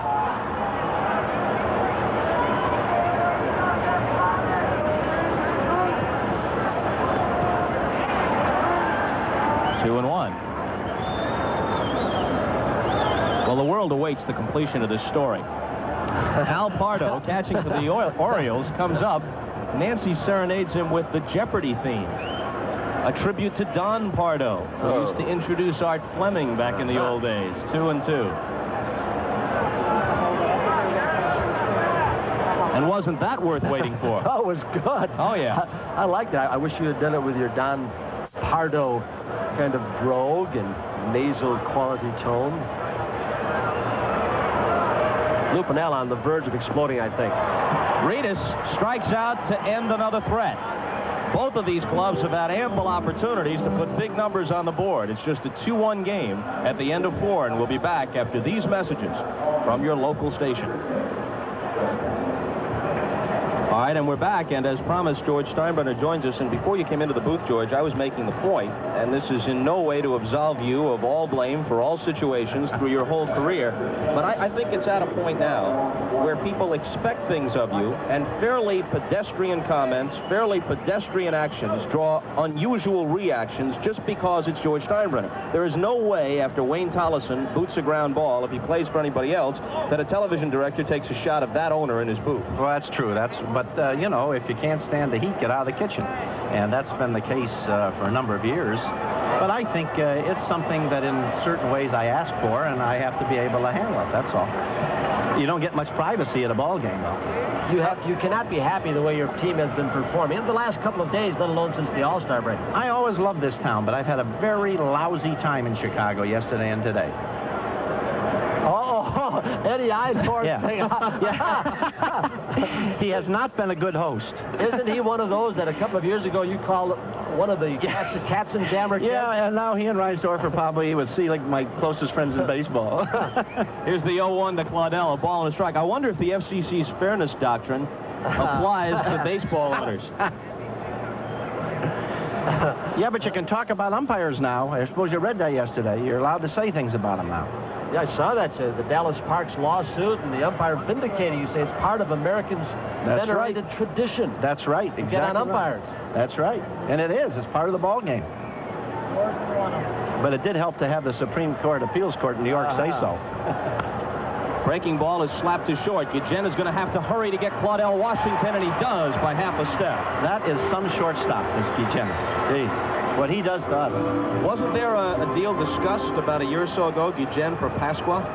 No, I don't think they ever felt that they wanted to trade Guillen. There was no Pasqua for Guillen. I'd love to have him approach me again about this shortstop, though. He just kills us. He's just offense and defense. George, some people from the San Diego Padres organization thought he wasn't fast enough and didn't have a good enough throwing arm to play shortstop, but they didn't realize the great feel he has for that position. He's got a sixth sense out there, Tony, and he's got to be one of the best shortstops in the game today, I think. I don't know. You're a great shortstop. You ought to know.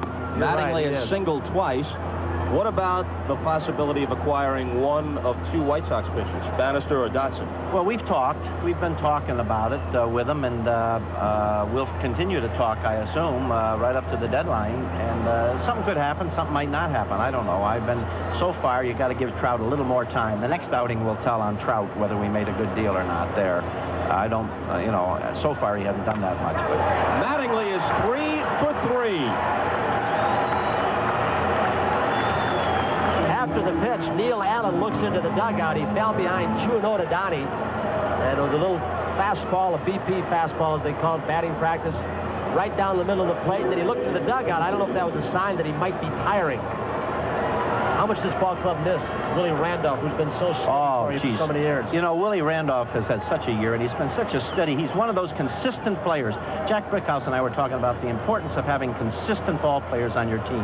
That's exemplified by Willie Randolph, I think, Tony. Are you upset with him for playing in the All-Star game?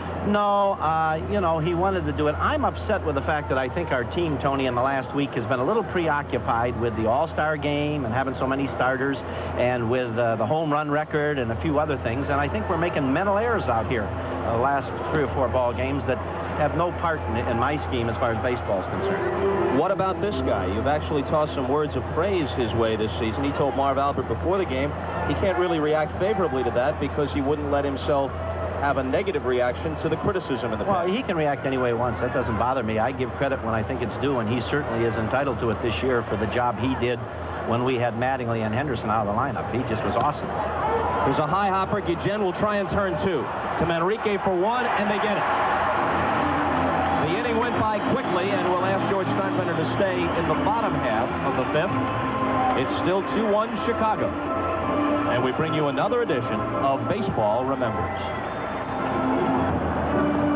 George Steinbrenner has joined us in the booth at Comiskey Park. Bob Costas along with Tony Kubek. Mr. Steinbrenner, how many games have you attended this year? Much has been made of you cutting back. Yeah, not as many. I've been busy in other things, and I think I've only seen about a dozen games. That's about all so far. I hope to see more in August and September because I think that's when this thing is going to be settled, this American League race. I think August and September are the key to the American League East, I don't think right now it's going to be settled who pulls ahead or who's behind too. But when you get to those dog days in August and you get to September, that's what's going to determine how your pitching staff holds up and whether you have injuries. We've had the more injuries. They talk about other teams' injuries. Bob, we've had more injuries than any team in baseball. Any team. And here Toronto, one of our main contenders, hasn't had hardly any. Maybe any team in the American League. I guess the Mets and the Cardinals, especially with their pitching staffs being hit the way they have, might dispute it in the National League. Well, I'll bet you we've had as many disabled day list days as any team in the league. Are you personally less volatile? Do you feel you are a less volatile man now than maybe 2-3 years ago? No, I don't think so. I think it appears that way, but maybe less volatile on the outside. But inside, I'm burning up when my guys aren't performing mentally. Donnie Hill whacks that one past Tommy John, who's upset with himself for not fielding it. One of those things that they feared about Tommy John at his age and his lack of mobility now, a sinker ball where you get a lot of balls hit back, they feared that he would get hit by a pitch, and he comes or a batted ball, it comes very close right there.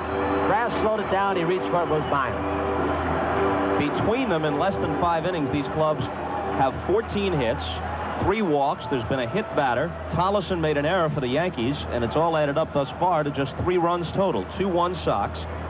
Baines has struck out and reached on that Tolleson error, and he takes a ball. What about Glenn Hubbard? You're going to see Atlanta in the Hall of Fame game Monday at Cooperstown. I don't think so. They're looking for past one. I don't think there's any chance of that.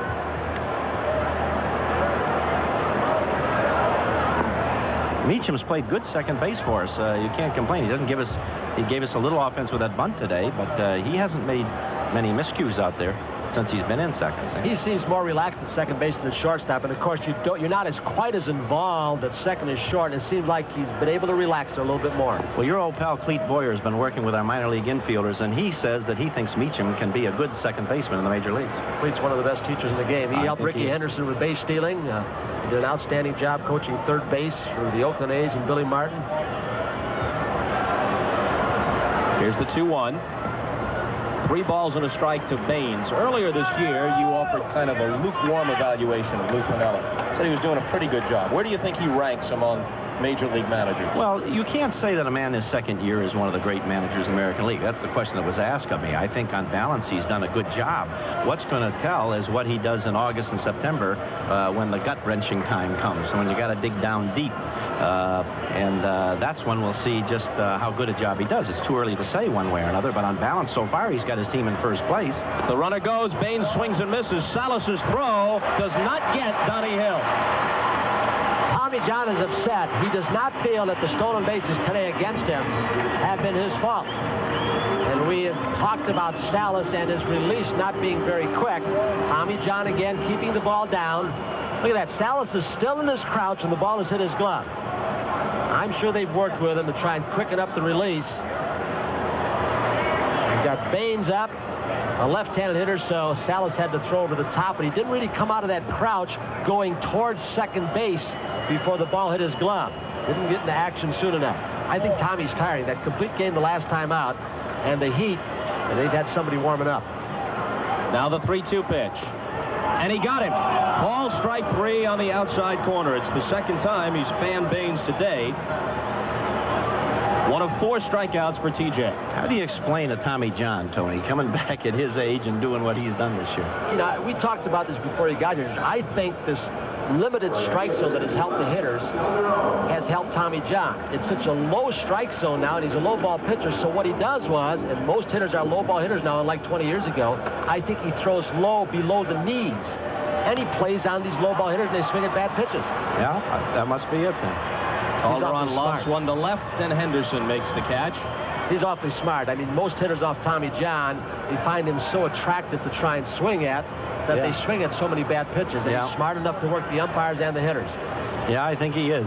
Let me ask you a question that may have legal ramifications, and I know it's tough. Okay. But we know you can handle it. Okay. Bob Cotts has assured me. During the offseason, you've got a chance to get Jack Morris without giving up any players for maybe $1 million, $1.5 million. You pass. This is all in regard to the alleged collusion. And yet now you get a Trout. You give up Scheid, Wilkins, 2 good prospects, and Tewksbury pitching today, and inherit perhaps a $3 to $5 million contract. How can anybody make sense of something like this? Well, we got no responsibility. Well, we got help on the contract from the Cubs. Okay. We got help on the contract. That was one thing. You gave up 3 players, though. Yeah, we gave up 3 players who, if we felt if Trout did the job for us, we didn't need one of them, and that was Bob Tewksbury, and he'll have a chance to pitch it for the Cubs. He's pitched once already. And but at the time, don't forget, I had Willie Randolph sitting out there asking for $1.3 million. I had a arbitration going with Mattingly that I knew I was going to lose at $1.8 million. And I had Ron Guidry out there asking for $1.5 million. So if I'd had those guys signed, I would have, I couldn't, you know, I could have operated a little differently, perhaps. All right, next year.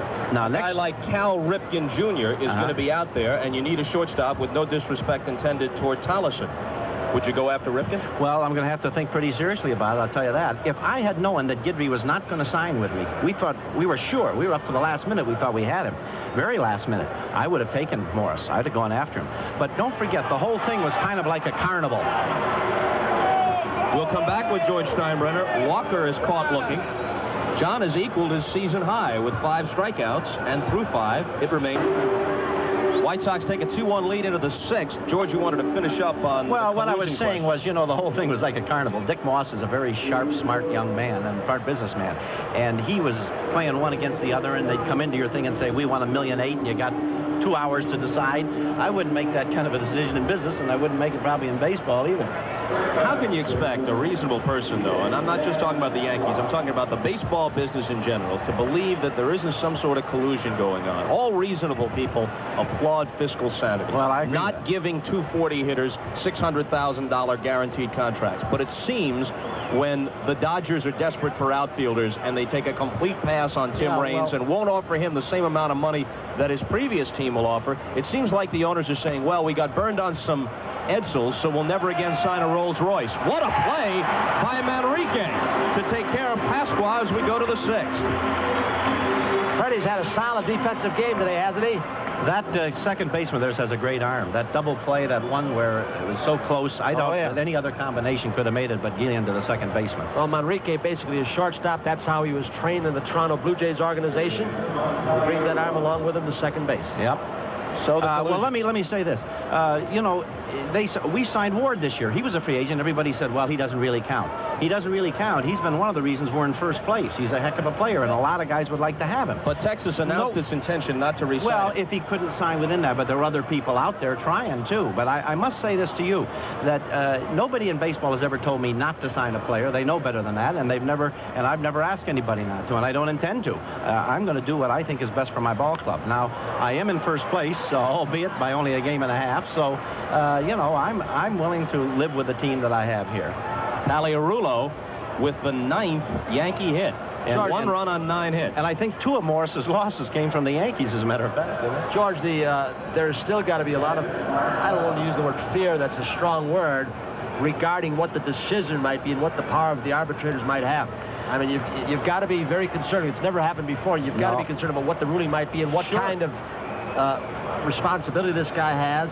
Well, I still say I went before him. I was there for several hours, and I was impressed with him. And I'll tell you something. We still have the right to run our own businesses. And what the people have to realize is if we pay some of these, continue to pay these outrageous salaries, we're going to pass that on in the price of a ticket. We're soon going to become like pro football and pro basketball, where you're going to pay $25 a seat to see a game. Well, you know, and we aren't there. We don't want to be there. But not if you only pay it for the real quality. Not if you only pay it to the Tim Raineses and the Andre Dawsons and the Jack Morrises, and stop making foolish mistakes with middle and lower level play. That's one of the things that has to be changed. But you also have to say, you know, how much is enough? Is $2 million for playing a fun game like baseball? And it is a fun game. It's a kid's game. And for playing baseball, $2 million a year, I don't know whether that isn't too much. Well, there's a short supply of players, though, George, and the demand is great, or used to be great among 2016. And supply and demand determines the price of tickets and determines the price of a ball player. Face this fact. Here, take him Mattingly now. This year, he's making $1,875,000. He's been on the disabled list a couple times. I haven't had the performer with me a good deal. He was out in crucial series in Minnesota and down here, and he was out on the 15-day disabled list before that. There are a lot of things that you have to take into account in running your business, and I just don't want to see it passed on, the cost passed on to the consumer, to the ticket holder who wants to take his kids to see a game. What about another issue? What specifically have the Yankees done in response to the post-Al Campanis atmosphere in baseball and the renewed emphasis as Salas pops this one back, Fisk for a look, runs out of room? Well, let me say this. Emphasis on trying to bring some sort of justice in the area of race to baseball. Al Campanis spent 40-some years in baseball. In the 13 years I knew him, I never heard him say a bad word or a word that would be prejudiced to anybody. In the time I knew him, I can judge only by myself. Where I'm concerned, I don't really care where a man goes to church or the color of his skin. It's always going to be, is he qualified to do the job? Nobody's going to tell me I have to hire somebody if I don't think they can do the job. But on the other hand, they shouldn't try to tell me that there aren't good minority people out there capable of filling jobs. I won't buy that either. So I judge on the ability of the man, and that's what's made this country great and will continue to. And I just think that our problems in this country, if we deal with words and mismeanings and things, we're never going to get the real problem solved. And the real problems is getting education to the young people in this country, no matter what the color of their skin is. Make sure they have quality education, starting way down there. Isn't the real problem in baseball not a blatant prejudice where anyone would knowingly say, here's a qualified black man or Hispanic, but I'm just not hiring him, but rather some sort of exclusion, even if it's unintentional, exclusion of minorities from the pool of those considered?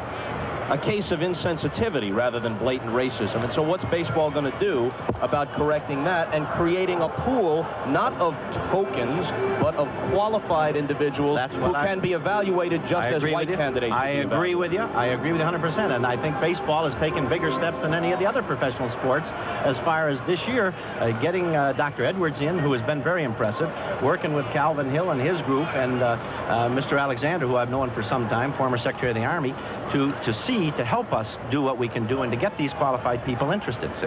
Salas jammed, fouls it off.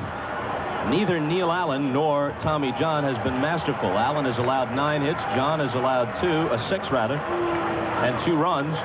The White Sox lead it 2-1. You know, Bob, this might not be a problem just peculiar to baseball either. I don't see any major network presidents. I don't see any major sports writers. You know, it isn't something just peculiar to baseball. It's a problem that this nation has, and we've got to get about the business of starting down with our young people. That's where it's got to start. Fisk will have room for this one, apparently, and makes the play. He had a tough battle against a tough Sox. A little wind drifting the ball away from the Yankees really helped out. He just keeps going, doesn't he? Oh, man, they finished him off 4 or 5 years ago. Neil Allen's been helped out the last 3 innings prior to this one by Yankee double plays with a lot of men on base. Now, Allen makes a good high riding fastball to Salas, who tried to pull it to the hole and couldn't get the bat around. It is definitely true, just to conclude your earlier point, that the faces who cover the game, which is now coming under such criticism, are disproportionately white. There are too few black sportscasters, black sports writers, virtually none among the writers who cover the game. And that is part of the reason why this problem was not brought to national attention more insistently until Al Campanis blundered on Nightline and did it on national television. George, while we have time, we're going to thank you for coming, but I got to ask you one question. There's a ways to go in this. There have been a couple more mental lapses on the behalf of your ball club, not driving in runs. You're in town. Are you going to schedule a meeting with the team or Mr. Pinella after this ball game? No, that won't happen, Tony. Is that a certainty? You can bank that. Okay. You can bank that. It won't happen this trip. But if we keep playing with a lack of intensity that I've seen in Minnesota and here, pretty soon you may hear something. Is Ricky Henderson a culprit specifically? I'm not naming any names. That's the manager's job. He's got to do that at this point. But if it doesn't, if we don't start to pick up and play like we're capable of playing, and the mental errors don't stop, then you'll hear from me. I can't help it. That's the way I am. Yeah, but over 162 games, it's really impossible, even for a $2 million ball player, to maintain an intensity and play through little injuries all the time. It's not like football. Well, I know you're right on that, but I still say you've got to do it, and you've got to do the best you can with it. And when you make the mental mistakes, you got to study why. You learn more from your mistakes than you do from your successes in life. And I just want to see that intensity, and that's what got us in first place, and that's what will carry us through. Now, it's got to continue, that's all. What's your biggest mistake, your biggest regret as Yankee owner? Biggest regret? Well, I'd say one of them was letting Reggie Jackson go. I've made a lot of mistakes. But don't forget, in the last 10 years, we have won more games than anybody else in baseball, so we must have done a couple things right. Yeah, and I think Dick Hauser was a mistake because he was a great manager, and he proved it after he left us. So I've made a lot of mistakes, see? How do you feel about the battle for New York versus the Mets, for the affections of New York baseball fans? The Mets outdrew you last year, admittedly a championship year for them, by about 500,000. Yeah, they did, and that was a great year for them. But don't forget, their fans have been waiting a long time for it. And in the meantime, you know, people don't perceive the Bronx as safe as perhaps we'd like them to perceive it, and that's a problem. My parking around Yankee Stadium is a real problem. Meacham pops out. This session of Meet the Press is concluded with our thanks to George Steinbrenner, and we'll be back to Comiskey Park in a minute. Let's take a look at the scoreboard. The Tigers trail the Yankees by 2 in the American League East and behind Dan Petrie. They have the lead today against California 4-2. That game in the 7th. And Now, I thought that our crack staff was going to give us a look at the rest of the scores, but I have been cruelly deceived. Well, California got a run in the 7th, so now it's 4-3. The Tigers in front, and the Tigers on a rampage of late. Boston 8, Seattle 5. That game in the 7th. Bill Buckner. I guess they've got to wait till waivers are cleared and see if somebody picks him up. Let go by Lou Gorman and the Red Sox. And the Minnesota-Toronto score, as you saw, even up at 4.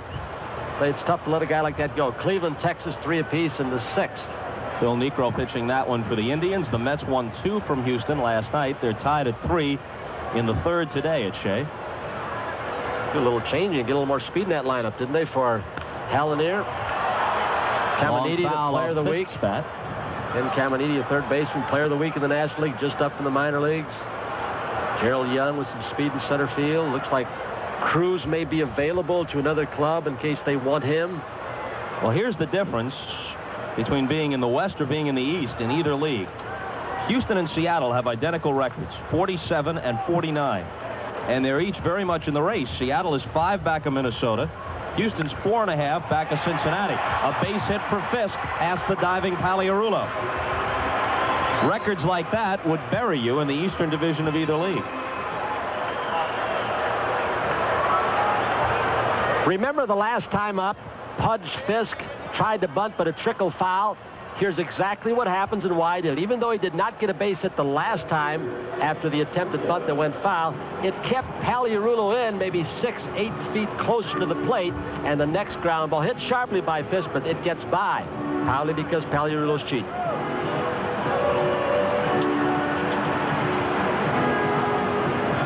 So up comes Williams, the rookie outfielder, who's singled and flied to deep center. Tommy John behind the mound stretching and trying to get the hamstrings loose and maybe the lower back. Don't know if something is wrong with him, as he now almost asked for a trip by Salas to give him a little bit of breather. Piniella may have sent him out to say, look, is something wrong with him or is he okay?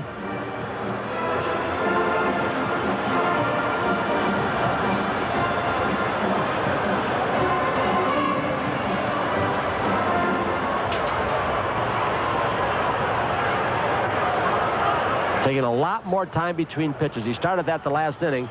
Pat Clemens, the left-hander. That is Stoddard, the right-hander. Jeff Torborg behind them. Rich Sporty sent to the minor leagues. And that Columbus shuffle or shuttle or whatever. Shuffling back and forth on the shuttle. I think that covers it pretty well. The hit by Fisk was the 7th for the Sox against John. Yankees have 9 off Allen. We're in the last half of the 6th. 2-1 Chicago. Now they got Paliarulo in tight, and I got to believe they're going to let him hit away. Jen and Manrique, 8-9 innings. He squares, misses the bunt. 1-1.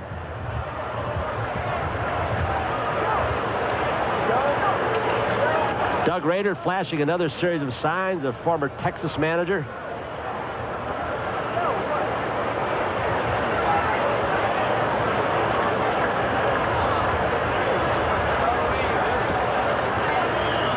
Fisk at first, nobody out. Williams gets the bunt down. Paliarulo with the play to first. Successful sacrifice. Meacham covered. When a team is struggling along as the Yankees are, you can see how we saw it on the bases so far. Piniella managing a little bit base to base, not hit and run. It's created a few double play situations for Neil Allen, the White Sox. You can see right there, one time Paliarulo didn't go first to third, looked like he could. Henderson had a chance earlier. Now you got to play where you get a ball right out in front of the mound. He never even looked to second base. Might have had the runner, but they're playing such fail-safe baseball that he takes the sure out and doesn't get the lead runner. Might have been a play down there. With 2 for 2 today, Eugene has jumped 5 points to 299. You make the mental mistakes that George Steinbrenner talked about, and then you kind of pull in your horns and play too safely, and you lose that freedom of action.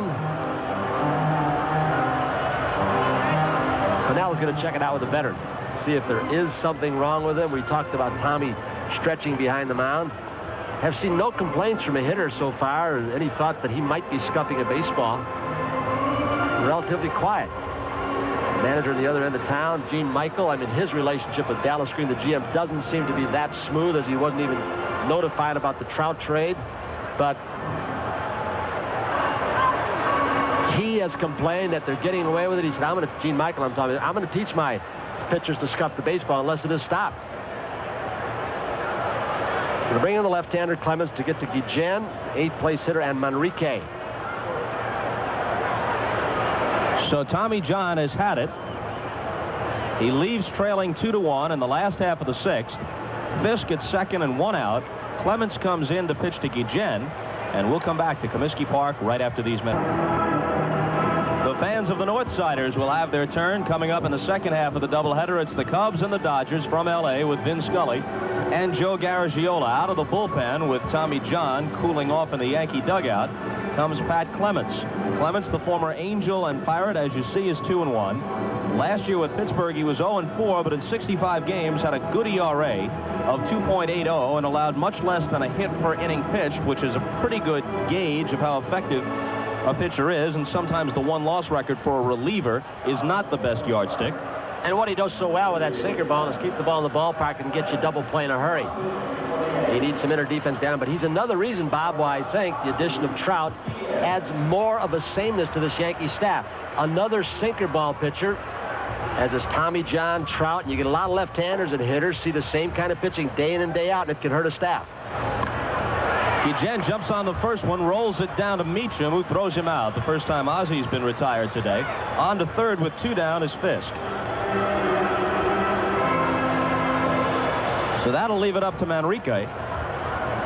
Next half inning, we are going to give equal time to one of the bright people in the game, one of the owners of the Chicago White Sox, Eddie Einhorn, and we're going to get a chance to talk about the deal with the Ozzie Guillens and other things along with him. So folks, stay in there, and we do adhere to the equal time principle.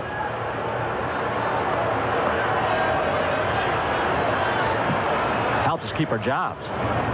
Manrique is grounded out and walked as he swings and misses.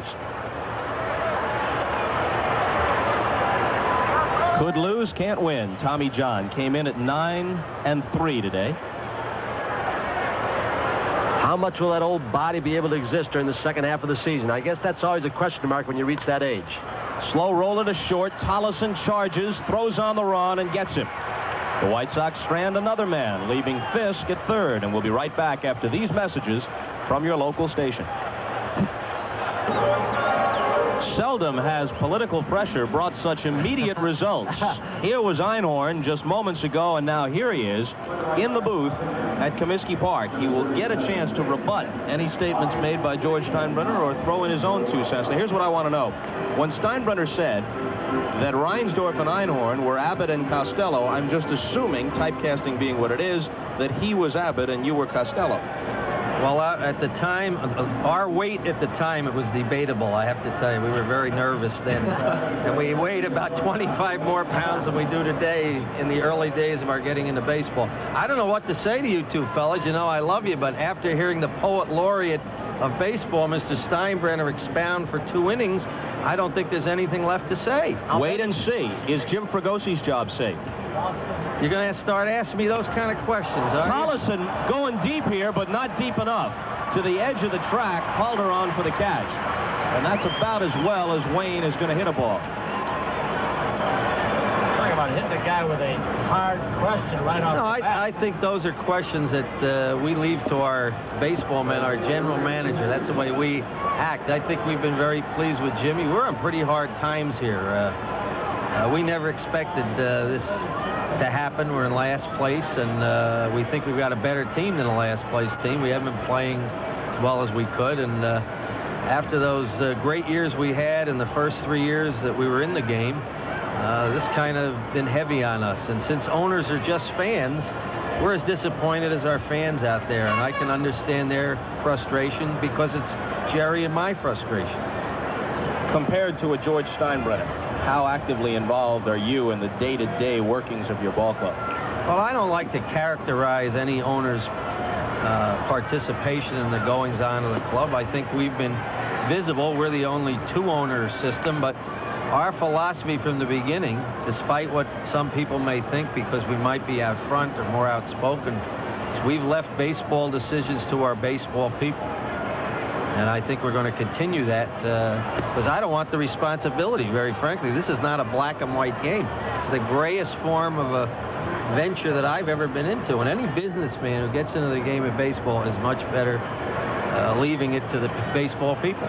Bobby Thigpen in relief of Neil Allen here in the top half of the 7th. Hit up the middle by Henderson. He's got his second hit. Thigpen, who came up last year and really had an outstanding year, closing the year, threw very hard. This year, it looked like there were thoughts of making him a starter when he was in the minor leagues, sent him down to work on a little off-speed stuff, and now he's back in the bullpen. Is that an indication, Eddie, that there might be disagreements in your organization between Jim Fregosi and Larry Himes, the general manager? No, not at all. In fact, Larry and I were out in Hawaii watching Bobby Thigpen just last week, and this is where we need him right now. Henry Cotto has come in to run for Ricky Henderson. So apparently the hamstring is bothering Ricky even more than we might have thought at the beginning of the game. And Henry Cotto, who has very fine speed himself, but not in the Ricky Henderson category, Cotto runs for Ricky.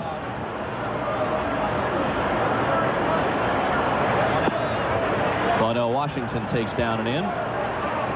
Yeah, remember, Tony, that Bobby Thigpen has very few innings in the game of baseball. He's a converted outfielder, and the main reason we started him last year at Birmingham and this year is to really just get more innings of pitching in. Claudell wasn't able to stop the swing he started on that pitch, which was outside the strike zone, so it is strike 1 to him. What's the future of Comiskey Park, oldest park in the majors? Well, as you know, we intend to build a new Comiskey Park right across the street. The legislation has been passed. An authority has been established, and we hope to be in it by 1990 or 91. We hate to leave this old ballpark, and it looks awfully nice when you look at it right here, but underneath it is falling apart, and it's reached the end of its useful life. Will this new ballpark, in addition to having all the modern conveniences and advantages that a new building offers, will it have the charm of an old park? Will it have natural grass? Will it have some sort of individuality in terms of the way it looks inside? Absolutely. We believe in the no artificial turf, and it's all in the legislation, and we're going to try to keep the same archways as we have around here, and definitely combine the best of the old and the best of the new. What about deals that are presently being talked about all around Chicago? It seems like all season long. Bannister, Dotson. Well, we have a tendency here to be a little too open in what seems to get into the paper. A lot of the deals I read about surprise us. Obviously, a team in last place has to look to improve its ball club. It's not always easy, but it has to be opportunistic. There are teams going for the pennant who might need one of our players, and we have to look at those offers. Washington tipped it back into fist glove for strike 3, and now Mattingly, who started the day at 337 and has gone 3 for 3. All those hits off Allen, gets his first look at Thigpen and takes a ball. Cotto running for Henderson, who opened the inning with a single at first with 1 out. 2-1 White Sox, top of the 7th. Henry has 3 stolen bases. He has not been caught this year. He's had very few attempts, not in many ball games. He's been on that shuttle bus back to Columbus. Good outfielder, good base runner. Kind of player that is a bench player here, but could be a starter for a lot of other teams.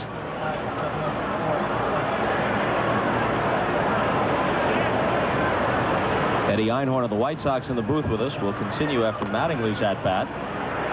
A ball and a strike. I hope we go to the end of the inning after Mattingly's at-bat, tell you the truth.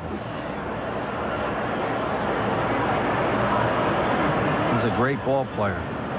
Mattingly, the first 2 pitches almost looked like he was going to try and get something inside part of the plate off Thigpen and get it in the right field seats. He may do that up till 2 strikes. Nope. Went after a real good tailing fastball. Mattingly asking the home plate umpire, was that a strike or not? The ball had great action, great movement on it.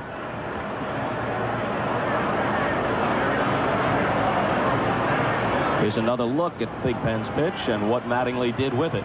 He looks like he opens up the hip a little bit, going to try and pull it, and the ball tails away, and he just barely gets a piece of it. Fortunately for Don, which seems to happen to great hitters, the ball goes foul. A weaker hitter, that ball's put in play by a bad swing, and he's out. Don't know why you see the Boggs, the Bretts, the Gwynns. When they have a bad swing, they don't put the ball in play. The 200 hitter does, and he goes, sits down.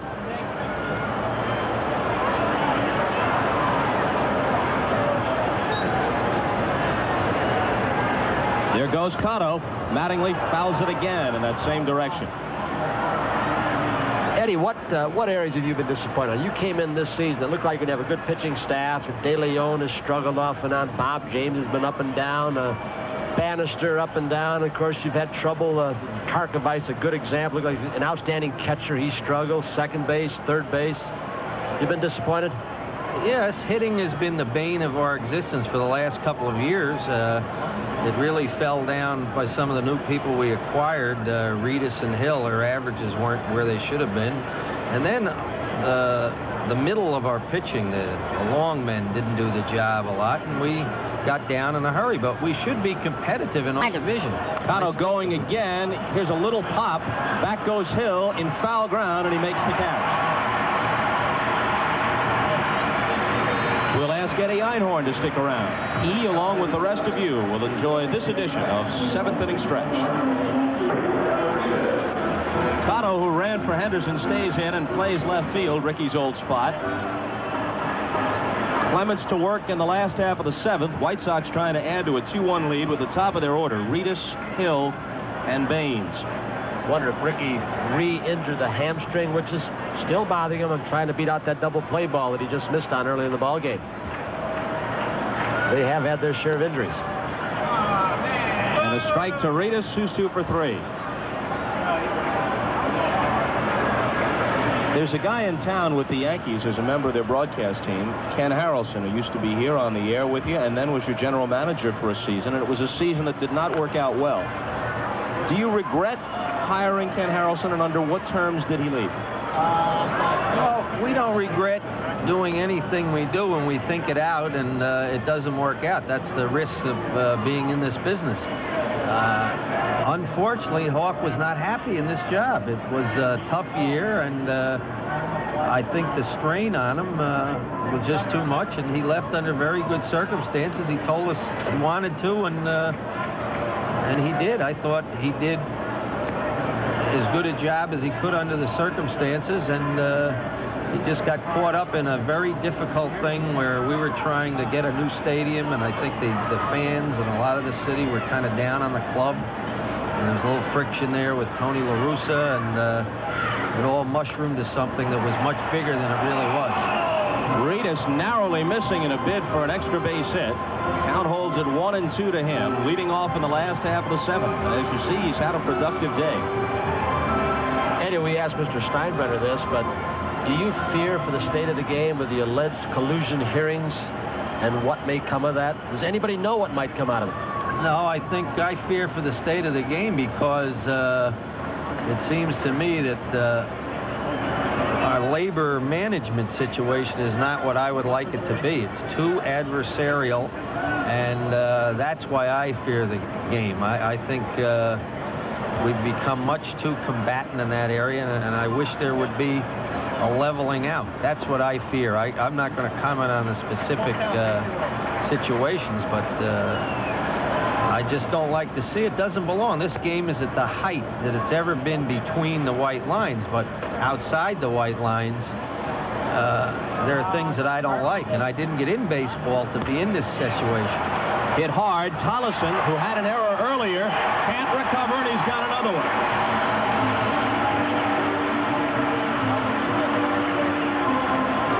It is not unusual, Bob, I don't think, to see a shortstop who is, or an infielder who's having trouble with his shoulder, to change the pace of the way he's playing a ground ball, trying to hurry it a little bit more, knowing he's got a fast runner, but knowing also that his arm is hurting him, almost a slight shoulder separation. By doing that and hurrying it, overcharges the ball, and he makes another error. He's trying to compensate for that sore shoulder. They're in for the bunt again. Hill 1 for 3, had a single his last time. Reedus has 31 steals, counting 2 today. Your bunch, you got Baines up next, Bobby, excuse me, but that's why it's been so nice that Ivan Calderon has been good protection. Even though it's left-hander against Baines left-handed, if they advance the runner, you know, Calderon has given him some kind of protection with his hitting. Gredis is now second in the league, I think, to Reynolds. Unless Fernandez has stolen a few today for Toronto. He had 30 beginning the day. Reynolds led with 35. What's your timetable now? Back in '83, the White Sox won 99 games, ran away with the division, came within a play or two of winning the playoffs against the Orioles. You look like a very strong team for years to come, especially the way your pitching staff was lined up at that time. What's your plan now for getting the club back into contention? How long will it take? Well, we had a plan to start, and we did it through signing a number of free agents to start because we had a weak farm system. We then put a lot of money into that farm system, figuring in 5 years it would produce the Mattinglys and the young stars. It did not. We have to go back to the boards again, and we're doing it now. We do have some good prospects. We hired Larry Himes, our new general manager, who had an outstanding record with California Angels. But we don't like to talk about 88, 89, 90. I mean, we're a now team, and we want to win just as badly as anyone else now. So we're going to do what we can now.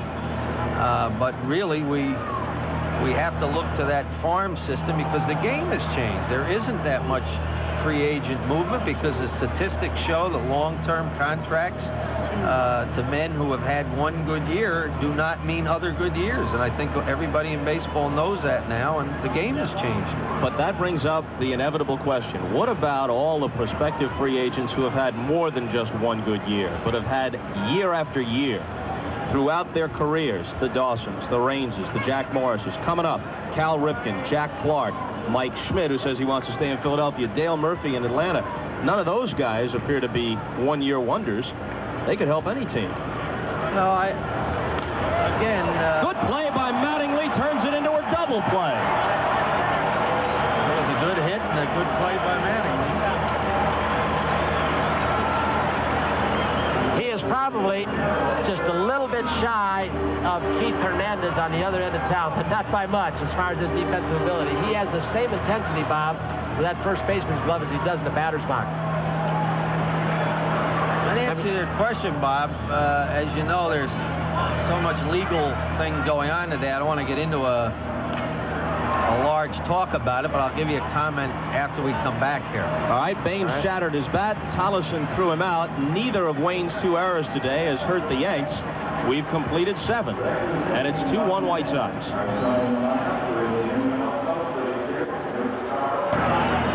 This telecast is presented by authority of Major League Baseball and may not be reproduced or retransmitted in any form without the express written consent of Major League Baseball. Looking at a still shot of Ricky Henderson, the word from the Yankees is he has not re-aggravated the hamstring injury, but that he is all right and was removed from the game for a rest, which is curious in a 2-1 game when he led off the inning with a hit and second base is there to be stolen. But that's what the Yankees said. Party line statement. There might be, and we're speculating, there's a little disciplinary action there. Perhaps, I don't know, maybe Lou felt he wasn't nothing, but Ricky, as Dave Winfield told Marv Albert in the pregame show, has been playing with injuries and trying to play through them.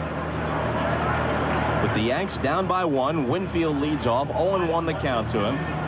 Big pen in relief of Allen. And this one is popped meekly into right center. Manrique back, Calderon in, Manrique makes the catch. Eddie Einhorn, we cut you off with the inning ending abruptly last time. You can finish your answer. I think that I wanted to say that there are a number of factors that have resulted in less movement of players as there were 5-6 years ago. I think economics was the biggest factor of it. A player might be worth more to one team than it is to another. The economics come into effect, and I have to tell you that even players who have great records and have put together a number of good years, when they sign the long-term contract and move, the record is very clear that the performance hasn't been there. So I think it's a combination of that and economics that has led to the situation. I don't think it's any more complicated than that, though a lot of people want to make it more complicated than Well, that. I would disagree with you in that I think you could find the same kind of study from the Players Association that would show that the quality players on multi-year contracts have made baseball ownership a lot of money and drawn a lot of people in the stands. At one time they did, but I think there's a limit. Shattered bat. Hill ranges almost to the shortstop's position to throw fastball out. In fairness, there are also a bunch of guys, pitchers with lifetime records under 500 and career 240 hitters, who are still collecting deferred payments and either performing abysmally or in some cases are completely out of the game, and the owners have to shell out paychecks to phantoms. Who signed the names on the dotted line to give them those kinds of dollars? Is that poor judgment or is that the player's fault? On the other hand, no one's saying it's the player's fault, but in fairness, if owners have been guilty of poor judgment in the past, they shouldn't be doomed forever to repeat the poor judgment. They can make adjustments. I'm acting as your spokesman here. You enjoying this? Well, thank you. No, I think it's an issue that's very volatile, and as I say, it's in the hands of arbitrators and again, it's very too controversial for me to get too much in it, but you've kind of stated it like it is. Last question. You were very instrumental in the negotiation of the big TV contract last time around with ABC and NBC. A lot of people think that baseball is going to have to bite the bullet this time around. Not going to get the same kind of money. Well, I think that baseball is today the greatest attraction on television. I think the ratings are higher than they've ever been. I think, like everything else, a business change, you must adjust to it, just like the NFL did with the use of cable to balance out its package.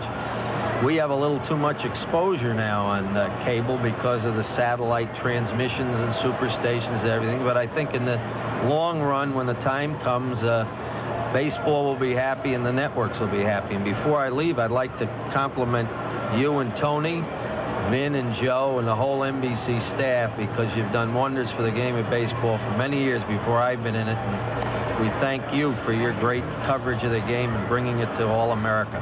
Thanks very much. And now the key question. Still involved in wrestling at all? Well, I have to admit, it's good to know when I was involved in wrestling that at 8 o'clock, I knew how it was going to come out at 10. I don't have that feeling when I come to the ballpark. Thanks, Eddie. Give our best regards to Mr. Fuji and the Iron Sheik, okay? Thank you, Eddie. Okay, Bob and Tony. Thank you. Eddie. Saw a great example right there of a brushback pitch as opposed to the beanball. 1 ball, 2 strikes. Paliulo leaning over the plate. Big Ben moves him off. And the count holds at 2-2. Nobody on, 2 out. Top half of the 8th.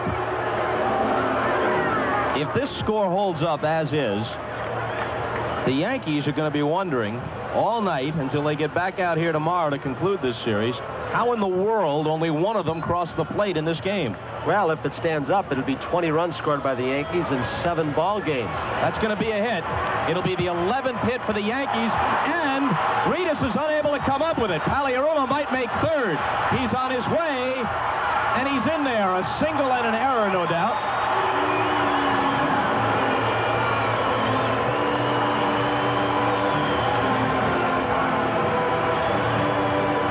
The ball in the gap, Reedus' obvious thought was, I got to cut off any thought on Paliulo's part of getting into scoring position with 2 outs. So instead of getting in front of him, he tries to make the quick pickup here, and he can't come up with it. He just misjudged the angle and tried to get on the ball a little too quickly and cut it off. It'd be a tough error to give him, because he did have a long run. The count went to what it was, 2-2. He looked like he shaded a little bit more to the line with Thigpen with a good sinker ball going the other way. He felt that Paliulo was going to go that way, and he hit the gap in left center. It is scored as a single and a 2-base error on Reedus. And now a hit for Salas to get the Yankees even. He's 1 for 3. I'll tell you, they've had their chances. Bases loaded, no outs. Bases loaded, 1 out. Double plays that killed them. Oh, 2 outs now, obviously. You mentioned the Tim McCarver comment of last Monday about Salas's name being a palindrome, spelled the same backwards and forwards. The only others we could find, Truck Hanna, Dick Nenn, Toby Harrah very recently, and Eddie Kazak. 2-1. Trivia question has been around for a lot of years. Lou Piniella looking for a base hit with 2 outs to tie it up.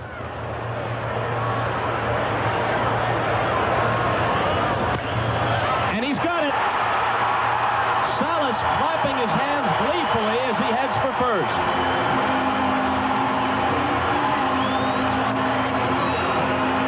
And you can tell that there are some Yankee fans here. A lot of noise greeted that hit from Salas. Tremendous amount of emotion on the Yankee bench, something that's been missing for a while. In fact, a good part of this ball game with all the mistakes they seemingly have been making. Looked like he had a pretty decent pitch, too. He's down, a little bit away, went out and got him, hooked it to right field. Going to have Mike Easler pinch hit. Jim Fregosi waiting till he is put in the ball game. He's hitting for Meacham. He's been announced. He's had Ray Searage, a left-hander, throwing in his bullpen.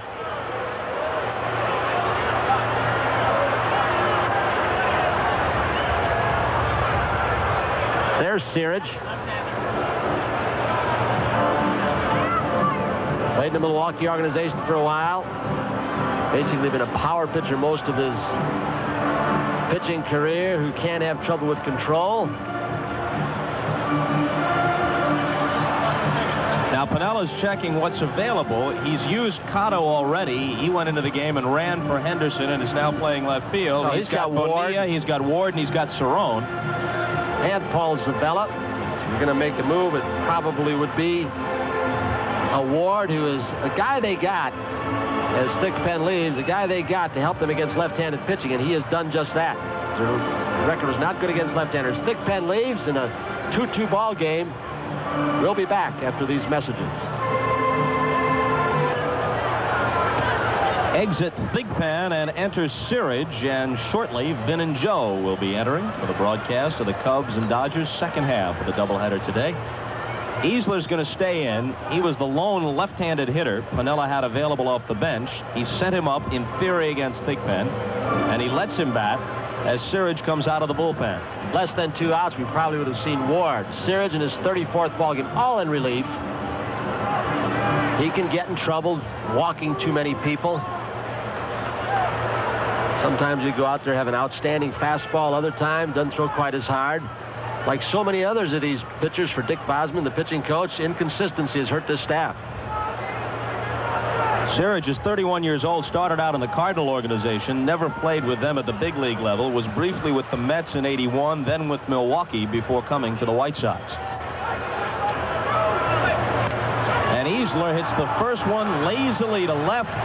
Reedus will be there, and he makes the catch. However, His error hurt. You bet. The Reedus error on the 2-out single by Pagliarulo, allowing Mike to reach third from where he was driven home by the Salas single. That's what allows the Yankees to tie this one up as we head for the bottom of the 8th. Easler batted for Meacham, so Juan Bonilla comes off the bench.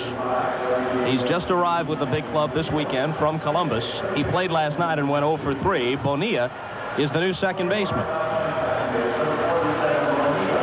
Before Clemens goes back to work, let's check what's happening elsewhere. The Angels have tied that game in the 9th at Detroit.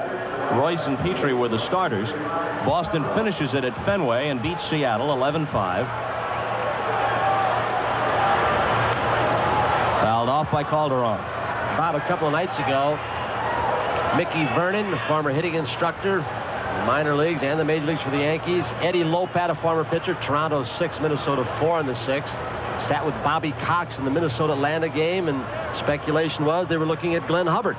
They deny it. How long would Randolph be out? Oh, Calderon was leaning into that one because he was running up to bunt. Now, that's a very extreme example because of the bunt attempt. But something like that is happening elsewhere around baseball. This just shows you the most extreme possibility. Guys are leaning into pitches. Now, here was a pitch that was almost over the middle of the plate, although it was high, so it was called a ball. But guys are leaning into pitches on the outside portion of the plate and are sometimes being hit by pitches that are barely a couple of inches off the inside corner. And this one is walloped into left center field for extra bases. It rolls to the 409 side. Can he get 3? He's going to stop at second. He thought about it. He holds with a leadoff double.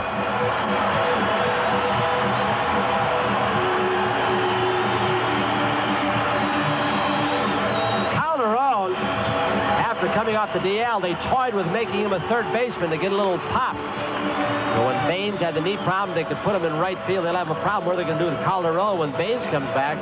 For Calderon, that is double number 23. He's also got 14 home runs. You're talking about a guy who's just in his 80th ball game. So he's added some extra base punch. He has been one of the pleasant surprises for the White Sox franchise this year.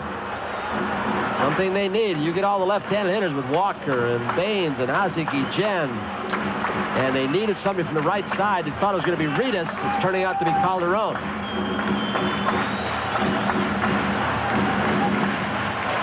Walker's 0 for 3 has dropped his average down to 239. Power numbers still respectable, as you see. He tails off quite a bit against left-handed pitchers. And although Clemens is not a strikeout pitcher, they're in at the corners, Mattingly and Pagliarulo. We may see him swinging away. Came up and in on him, and he fouls it back on the attempted bunt. He was actually just trying to pull away as the pitch sailed up.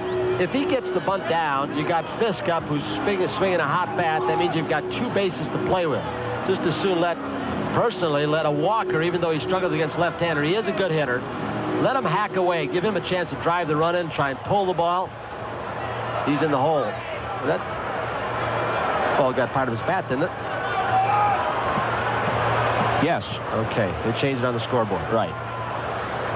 Strike 1 the count. Squares again. Gets it down. Look at this play by Mattingly. Whoops, he dropped the ball.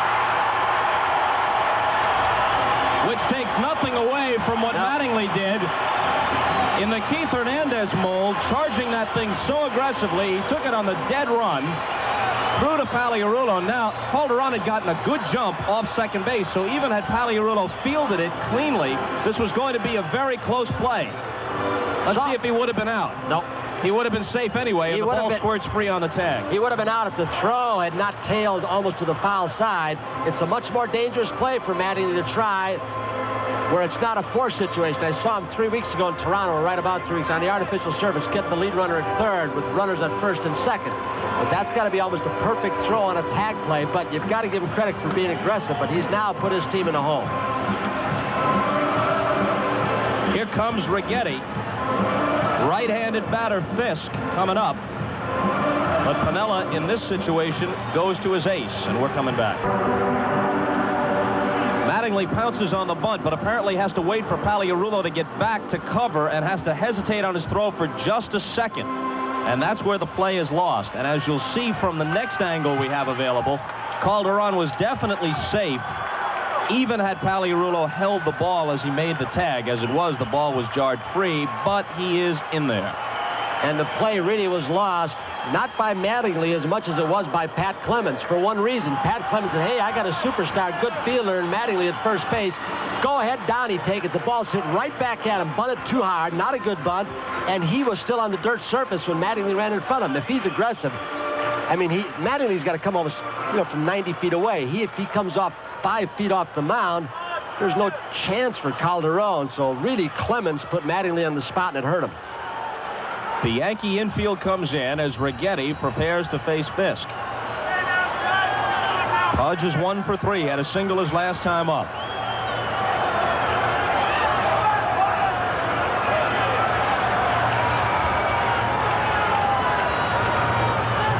Swing and a miss. Walker down at first, credited with a sacrifice, and he reaches on a fielder's choice to show you that A, he is not a particularly good bunter, and B, he has not that often been called upon to bunt. That is the first sacrifice of his career. Calderon with the lead run at third. Bottom of the 8th, tied at 2. Righetti has had very few save opportunities since way back early in July. He didn't have that many innings pitched. They've had to pitch him in losing causes to get him work. For the year, he has 17 saves. But he has failed to come through in 9 save situations. You got to wonder if the second half of last year, when he was going for the record, if he still doesn't have a residue of tiredness. Remember last year, I think in the last 29 possible saves he had at the end of last year, the last 3 months, he was successful like 28 times, which is even more awesome than what Willie Hernandez did for a whole season for the Tigers when they won it. They say he's throwing the ball better, whatever that means. The 1-1 pitch is popped up. Salas in foul ground for the catch.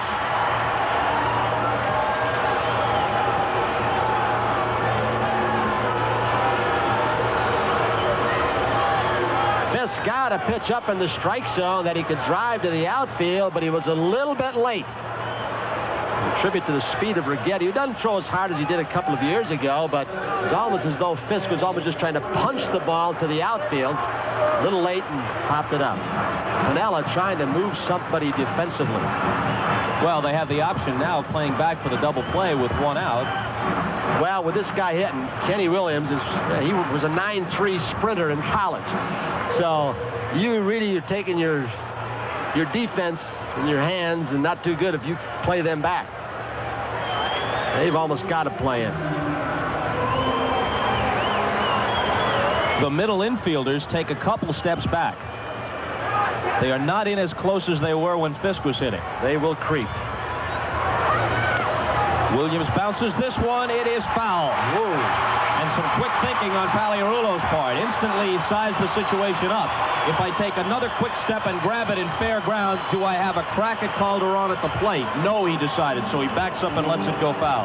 You wonder if Roger Bossard, who is the third generation of Bossards, if his grandpa was here. Remember the Go-Go Sox of '59 with Aparicio and Billy Pierce on that team, Fox? They had the lines tailored in so bunts and choppers would stay fair. Not for the grandchild, though. Roger, he's got them where they went out. Runner was coming all the way from third base. You've always got to be alert that they could have some kind of squeeze play on right here, too, with a kid up there, Kenny Williams. Calderon, a little bit better speed than you give him credit for, just to stay out of a double play or the possibility. Pitch out. They thought it was coming. So it's 1-1 to Williams, who is singled, fly to deep center, and sacrificed. Those signs from Doug Rader will be passed verbally to Calderon if it's on. Visually to the hitter, Kenny Williams. If there's a squeeze, the hitter, they usually want him to signal back so there's not a screw-up that he got the sign. 2-1. If the runner should come. Chances are, and it's always difficult to do with a catcher that's new to the organization like Salas.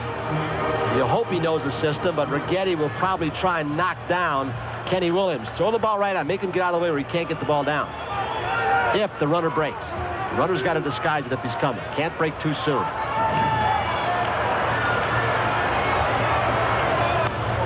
This one has hit the center field, not terribly deep.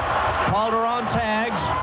Washington with a catch. Rader sends him. Wow. Terrible throw.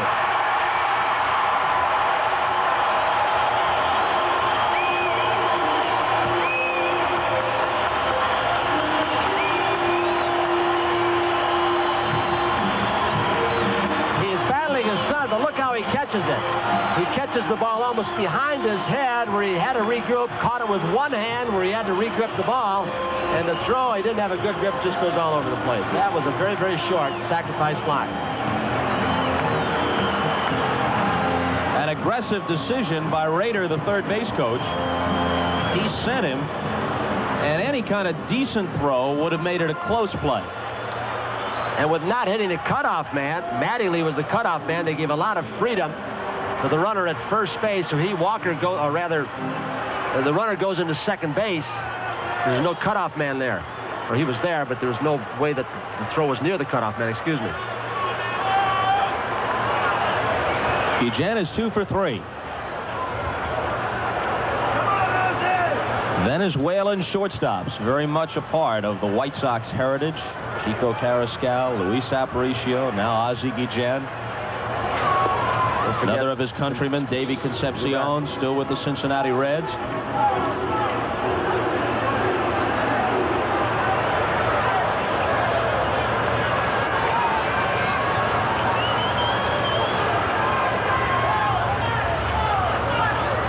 Two White Sox. That's out of play. Before the game, Ozzie Guillen, and that is the proper way to pronounce his name, although he doesn't mind, as most people say Guillen, but you have brought me around, and now we're both saying Guillen. Manny Sanguillen was here with a group of old-timers, and Ozzie said, look, there's Manny Sanguillen. It depends upon the dialect and what country you're from, and sometimes what area of the country, I guess. I guess you and I are the only ones who haven't been converted to the anglicized version. 2-1. Even though the numbers don't show it. He has taken many more base on balls, but still a low total. Ozzy's become a much more disciplined hitter. Darren Johns said, look, take a couple strikes. Don't have to be well, but now with the man in scoring position, he's been wailing. 2 outs.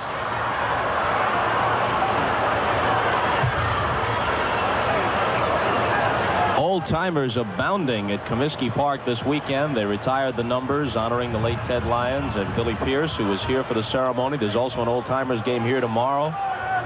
Jim Wynn in the bullpen. He saved the last 3 White Sox victories. The likes of Dick Allen, Moose Skowron, Wilbur Wood, Lou Brock.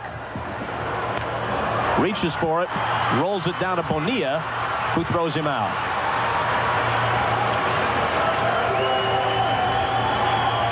But the White Sox come through with a run in the last half of the 8th. Yanks come up for their last licks. Cubs and Dodgers are underway at Dodger Stadium. LA has a 1-0 lead in the first, and provided this one ends here in the top half of the 9th, we'll make the switch over to Vin Scully and Joe Garagiola for the second half of the doubleheader. The scheduled hitters in this inning, Tollison, Cotto, and Claudell Washington, but Gary Ward has moved into the on-deck circle. He's swinging a bat. Good chance right here, Bob. Don't know if Fregosi will use it. As soon as Gary Ward is announced, he brings in the right-hander Wynn, who's loosened up in the bullpen, and you get the percentage in your favor for him and then Cotto to follow. So it may be a little trick of the trade that Fregosi's going to pull, but we'll find out shortly. We've got to pick an MVP, as always, a Miller Lite Most Valuable Player, and Mattingly had 3 hits. On the other hand, the Yankees, unless they rally, aren't going to win this one, so it's going to be a tough choice. Here comes Jimmy. Yep, here comes Fregosi. There is not a left-handed pinch hitter available on the bench to counteract this move, and Jim Fregosi looked at the master lineup card, sees who is left. Just Zavella and Cerrone, 2 right-handers, so now's the kind of time with a 24-man roster. You wish Rick Rhoden was a left-handed hitter instead of right. You could put him up there if you wanted to. So Jim Wynn, who throws very hard, is going to come out of the bullpen and try for his 4th consecutive save. And we'll be back in just a minute. This doesn't mean we're giving up on the Yankees' chances, down by only 1 as we start the 9th, but we've got some house cleaning to do. The Major League Baseball Game of the Week has been brought to you by Miller Genuine Draft, cold filtered draft beer. It's as real as it gets, by Buick and your Buick dealers, where better really matters. By Vicodin, it cures athlete's foot. Step up to the mic. And by Mr. Goodwrench. No one knows your GM car better than Mr. Goodwrench. No one. All right, here comes Gary Ward, who is 5 for 6 with 4 RBIs as a pinch hitter. Last year, the Yankees played under 500 baseball in games started against them by left-handers. They were 24 and 29. This year, they're 20 and 11 when a lefty starts against them. Nearly 650 ball, and the acquisition of Gary Ward is a very important part of that. I wonder how many of those 61 RBIs, and I'm sure considerable, came against left-handed pitchers. Wynn seems to be a good workout horse for Jimmy Fregosi. He's been in 13 of the last 21 ball games. High in the air down the right field line. Calderon over into foul ground. Reaches in and has it.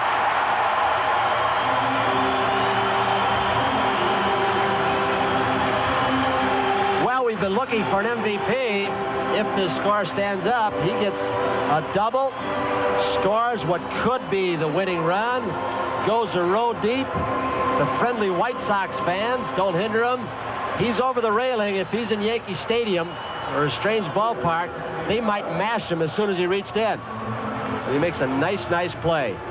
Battles the sun, a little bit of a wind, keeping the ball more toward the infield.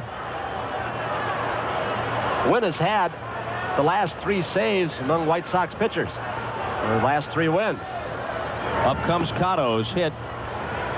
5 home runs. Wynn pitched yesterday.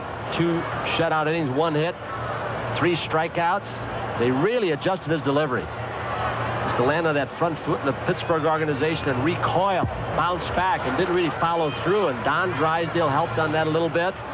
Now with Dick Bosman and Jim Fregosi. Has he supplanted Bob James? Well, Bob James has had more downs than ups, and came in at a good weight this year. And at this point, he certainly has. or James would have been in there right now.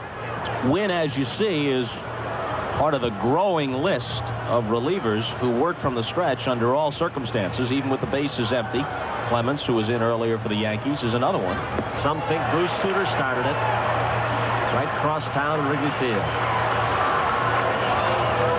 2-2 with one out, nobody on, top of the ninth. 3-2 White Sox. 3 runs, 8 hits, and an error for Chicago. 2 runs, 12 hits, 2 errors for New York.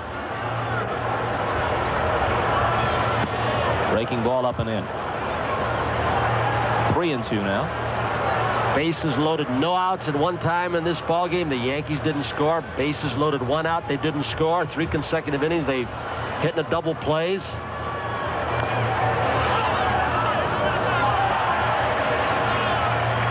When we talk about an MVP, Reedus made an early bid. He had a couple of hits, 2 stolen bases, but his error in left field helped the Yankees tie the game in the 8th. Calderon in the bottom half smacked a double into left center, and his aggressive base running allowed him to beat Mattingly's throw on the sacrifice. Otto staying alive, although not without some pain mixed in as he fouled that one down off his Tootsie.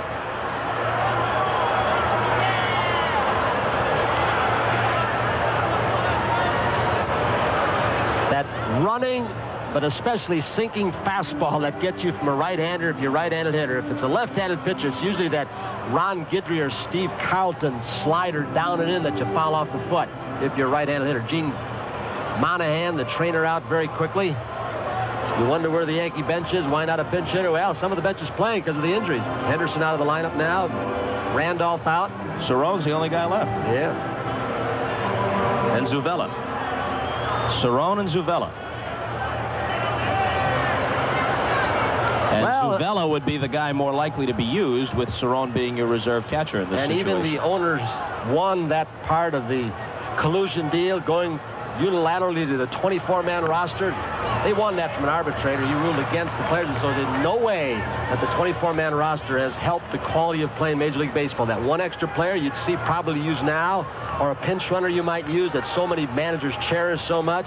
You see all the players available to Fregosi on the right side, and just Zuvella and Cerrone, excluding pitchers, available to Piniella. Still 3-2 to Cotto. And here's a shot that is hooking foul. Yeah, if me to Jimmy Fregosi, he's got Darrell Boston, Steve Lyons from the left side, Jerry Royster, although he's got a bad knee, and Bill Lindsay, the young catcher they called up, and Jerry Hairston, a switch hitter who's been a premier pinch hitter in this league for a long time. But he may not have to use him. Hairston has led the American League in pinch hits 3 of the last 4 seasons. I think it was interesting that Mr. Eddie Einhorn, when he had him, wouldn't give a clear-cut answer on Fregosi. We didn't expect it, but I was hoping for a personal evaluation. Most baseball feel that Jimmy Fregosi's done an outstanding job, but the other side of the coin is you got to have a general manager in most cases and a manager who think together. They seem to have differences. 4-4 California at Detroit. Minnesota 11-6 over Toronto in the 6th. Oh, so the Twins might be doing the Yankees a little bit of a favor. Hit to third.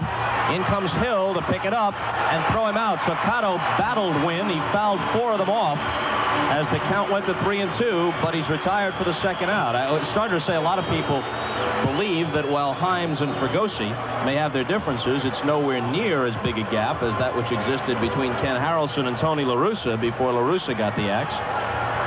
Well, it was Ken Harrelson. It was the Hawk who brought Fregosi in, and if Larry Himes, and it sounds like he's got pretty much complete control with input from the 2 owners or some of the owners, that he'll maybe want to get his own man in, which is not an indictment of managerial skills of Jim Fregosi.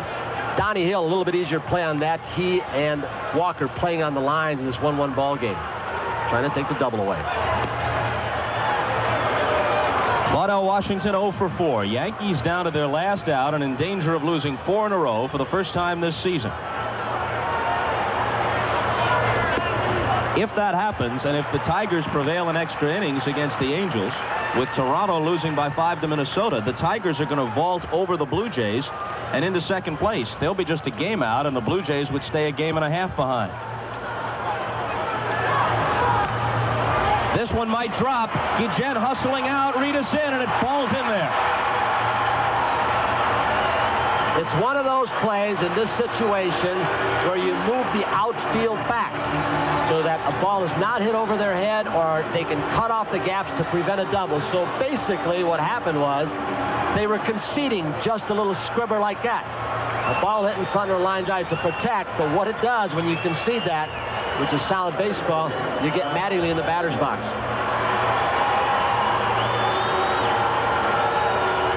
They're still deep. Kenny Williams in center is almost near the warning tracks, as are Calderon in right field, and left fielder Reed is still very deep. They still don't want to double where the runner can score all the way on or a long single even from first base. Mattingly 3 for 4. That's hiked his average from 337 to 342. Had 3 straight singles, then fouled to the third baseman. 0-1 to him. Washington at first, he's stolen 7 bases, but he's not going anywhere with Mattingly at the plate. Winfield on deck. 1-1. They have pretty much last night when he pinch hit, and there's Winfield, and today in his start for Mattingly, tried to keep the ball away. Pitch him away and play him straight away, and not give him the opportunity on breaking balls or fastballs inside in the strike zone to pull the ball. So he's just conceded and gone for 3 singles today. There it is again. This ball is hit in the air to left, and Reedus is right there. The White Sox have won the first 2 games of this series, and the Yankees have dropped 4 straight. A lot of double plays into by the Yankees. 10 men left on base and a couple of misplays. We'll be back to wrap it up at Comiskey in a minute. This week's NBC Miller Lite Player of the Game, Ivan Calderon. Miller Lite happy to present a check for $1,000 in his name to the National Multiple Sclerosis Society. He made this fine catch in the top of the 9th. In the bottom of the 8th, he doubled, sped to third ahead of Mattingly's throw on an attempted bunt by Walker, and scored what proved to be the winning run. The victory to Searage, the save to win. He saved 4 in a row. For Tony Kubek, I'm Bob Costas, and good luck tonight to the Salt Lake City Trappers of the Pioneer League as they go for 28 in a row.